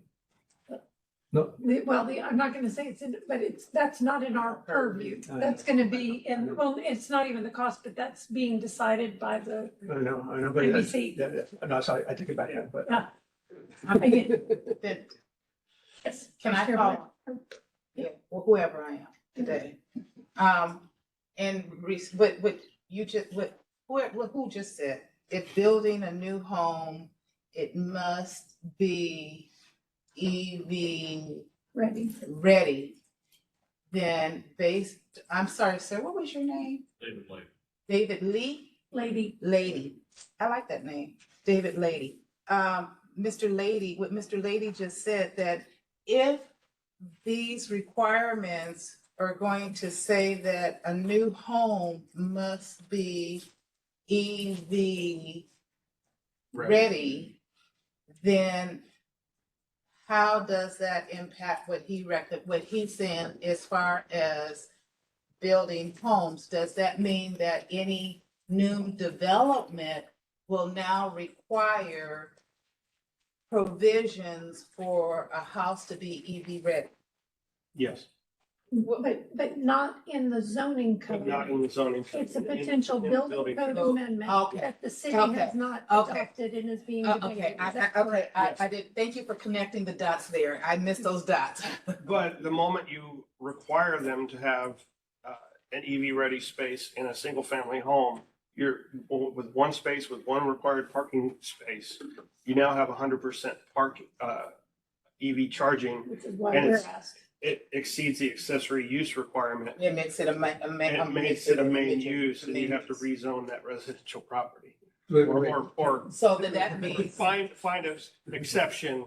then that would mean that if you're doing that, or let me ask this another way. Does that mean that if you are doing that, and I see Mr. Reeves' face is right there with me, and he is looking at me really intently. If you do that, then does that mean our zoning code needs to be considered that says that our park, if we have a development that has a new build that only has one parking space, and it must be EVC ready, that you're changing the definition of our zoning to mean that all parking, if you don't want it to make it a mandatory, a major, what is it? Minor amendment? No, if you don't want to make it a main use, then does that mean you automatically changing the parking requirements so that you must have two spaces? A minimum of two spaces? No, but it does make that one space, that one required space, it makes that a main use because it exceeds the 10% accessory use. And I think, Mr. King, thank you, because that's really, we have a 10% restriction right now. Yes. And the reason why this is before us is that we don't know what the other group, we can call them BI for short, may or may not adopt. We know that IBC, IRC, the International Residential Code, the International Building Code have provisions that are moving forward. City of Dallas will make their determination on what they want to implement. If it was implemented, we would have a conflict. And Mr. Lady's absolutely correct. The residential code, these requirements are in an appendix. The appendix are up to each jurisdiction to adopt. And the Regional Codes Coordinating Committee for the 16 county and city college region decided not to adopt that. But in fairness, they rarely adopt appendices as part of their code package. Dallas has chosen to adopt this appendix just like they have the Appendix J in the residential code for tiny houses that we've now accepted. But, right. And so we're removing a potential conflict. That's what's before us. That's what's before us. But not a Removing requirement. conflict, but not making any requirement whatsoever. Okay. Questions from those online? Yes, so just to clarify, that's in our case report after the local code is listed out, there's an appendix, and then it mentions chapter 3 of the building planning of the 2021 International Residential Building Code. And then R3331.1 says 1 to 2 family dwelling and townhouses. For each dwelling unit, provide at least one EV ready space. The branch circuit shall be identified as EV ready, and the service panel or sub-panel directory and the terminal location shall be marked EV ready. Is that a requirement or an allowance for it? Because all I see is for each dwelling unit provide at least. There's not a may or a shall. That is a requirement. The associated table, the R333 1.2 says if you have one parking space required, then you have to have one EV ready space. If you have 2 to 10 parking spaces, you have to have 2 EV ready parking spaces. You don't even get into EV capable. These are proposed. And these are That for proposed, yes. multifamily though, that's 333 1.2. The 333 1.2 section applies to multifamily. It's 333 1.1 that applies to 1 and 2 family dwelling units. That's commercial. Is that correct? Yeah. Or the table's just corresponding with different sections. They have the same number, but they're not The table corresponding corresponds to that whole section. So it's referenced by multiple sections, but in most cases, 1 and 2 family dwelling houses in the building code, there's no requirement for parking. So they don't actually, I don't think they've included that table in R333 1.1 just because of that. There's no required parking in 1 and 2 family dwelling in the building code. It's only required in multifamily. Are not single family homes required to have one building or one parking space? In the zoning code, but not the building code. So these are amendments to the building code and not the zoning code. Independences. In that. Okay, so it's for our reference that the building Yes. code will be requiring that if there's a parking space for a single family house, that it must be EV ready. Yes. Okay. Evaluated. And that's what's being evaluated right now. Okay. Yeah.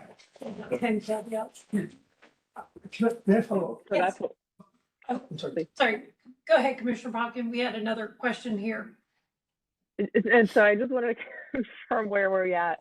According to the previous speaker's comments, we're adjusting this zoning code to allow the presence of EV charging spaces without needing a zoning change, whereas the building code conversation that is being addressed separately will address whether or not it's required to be included. Is that where we're at? That's where we're at.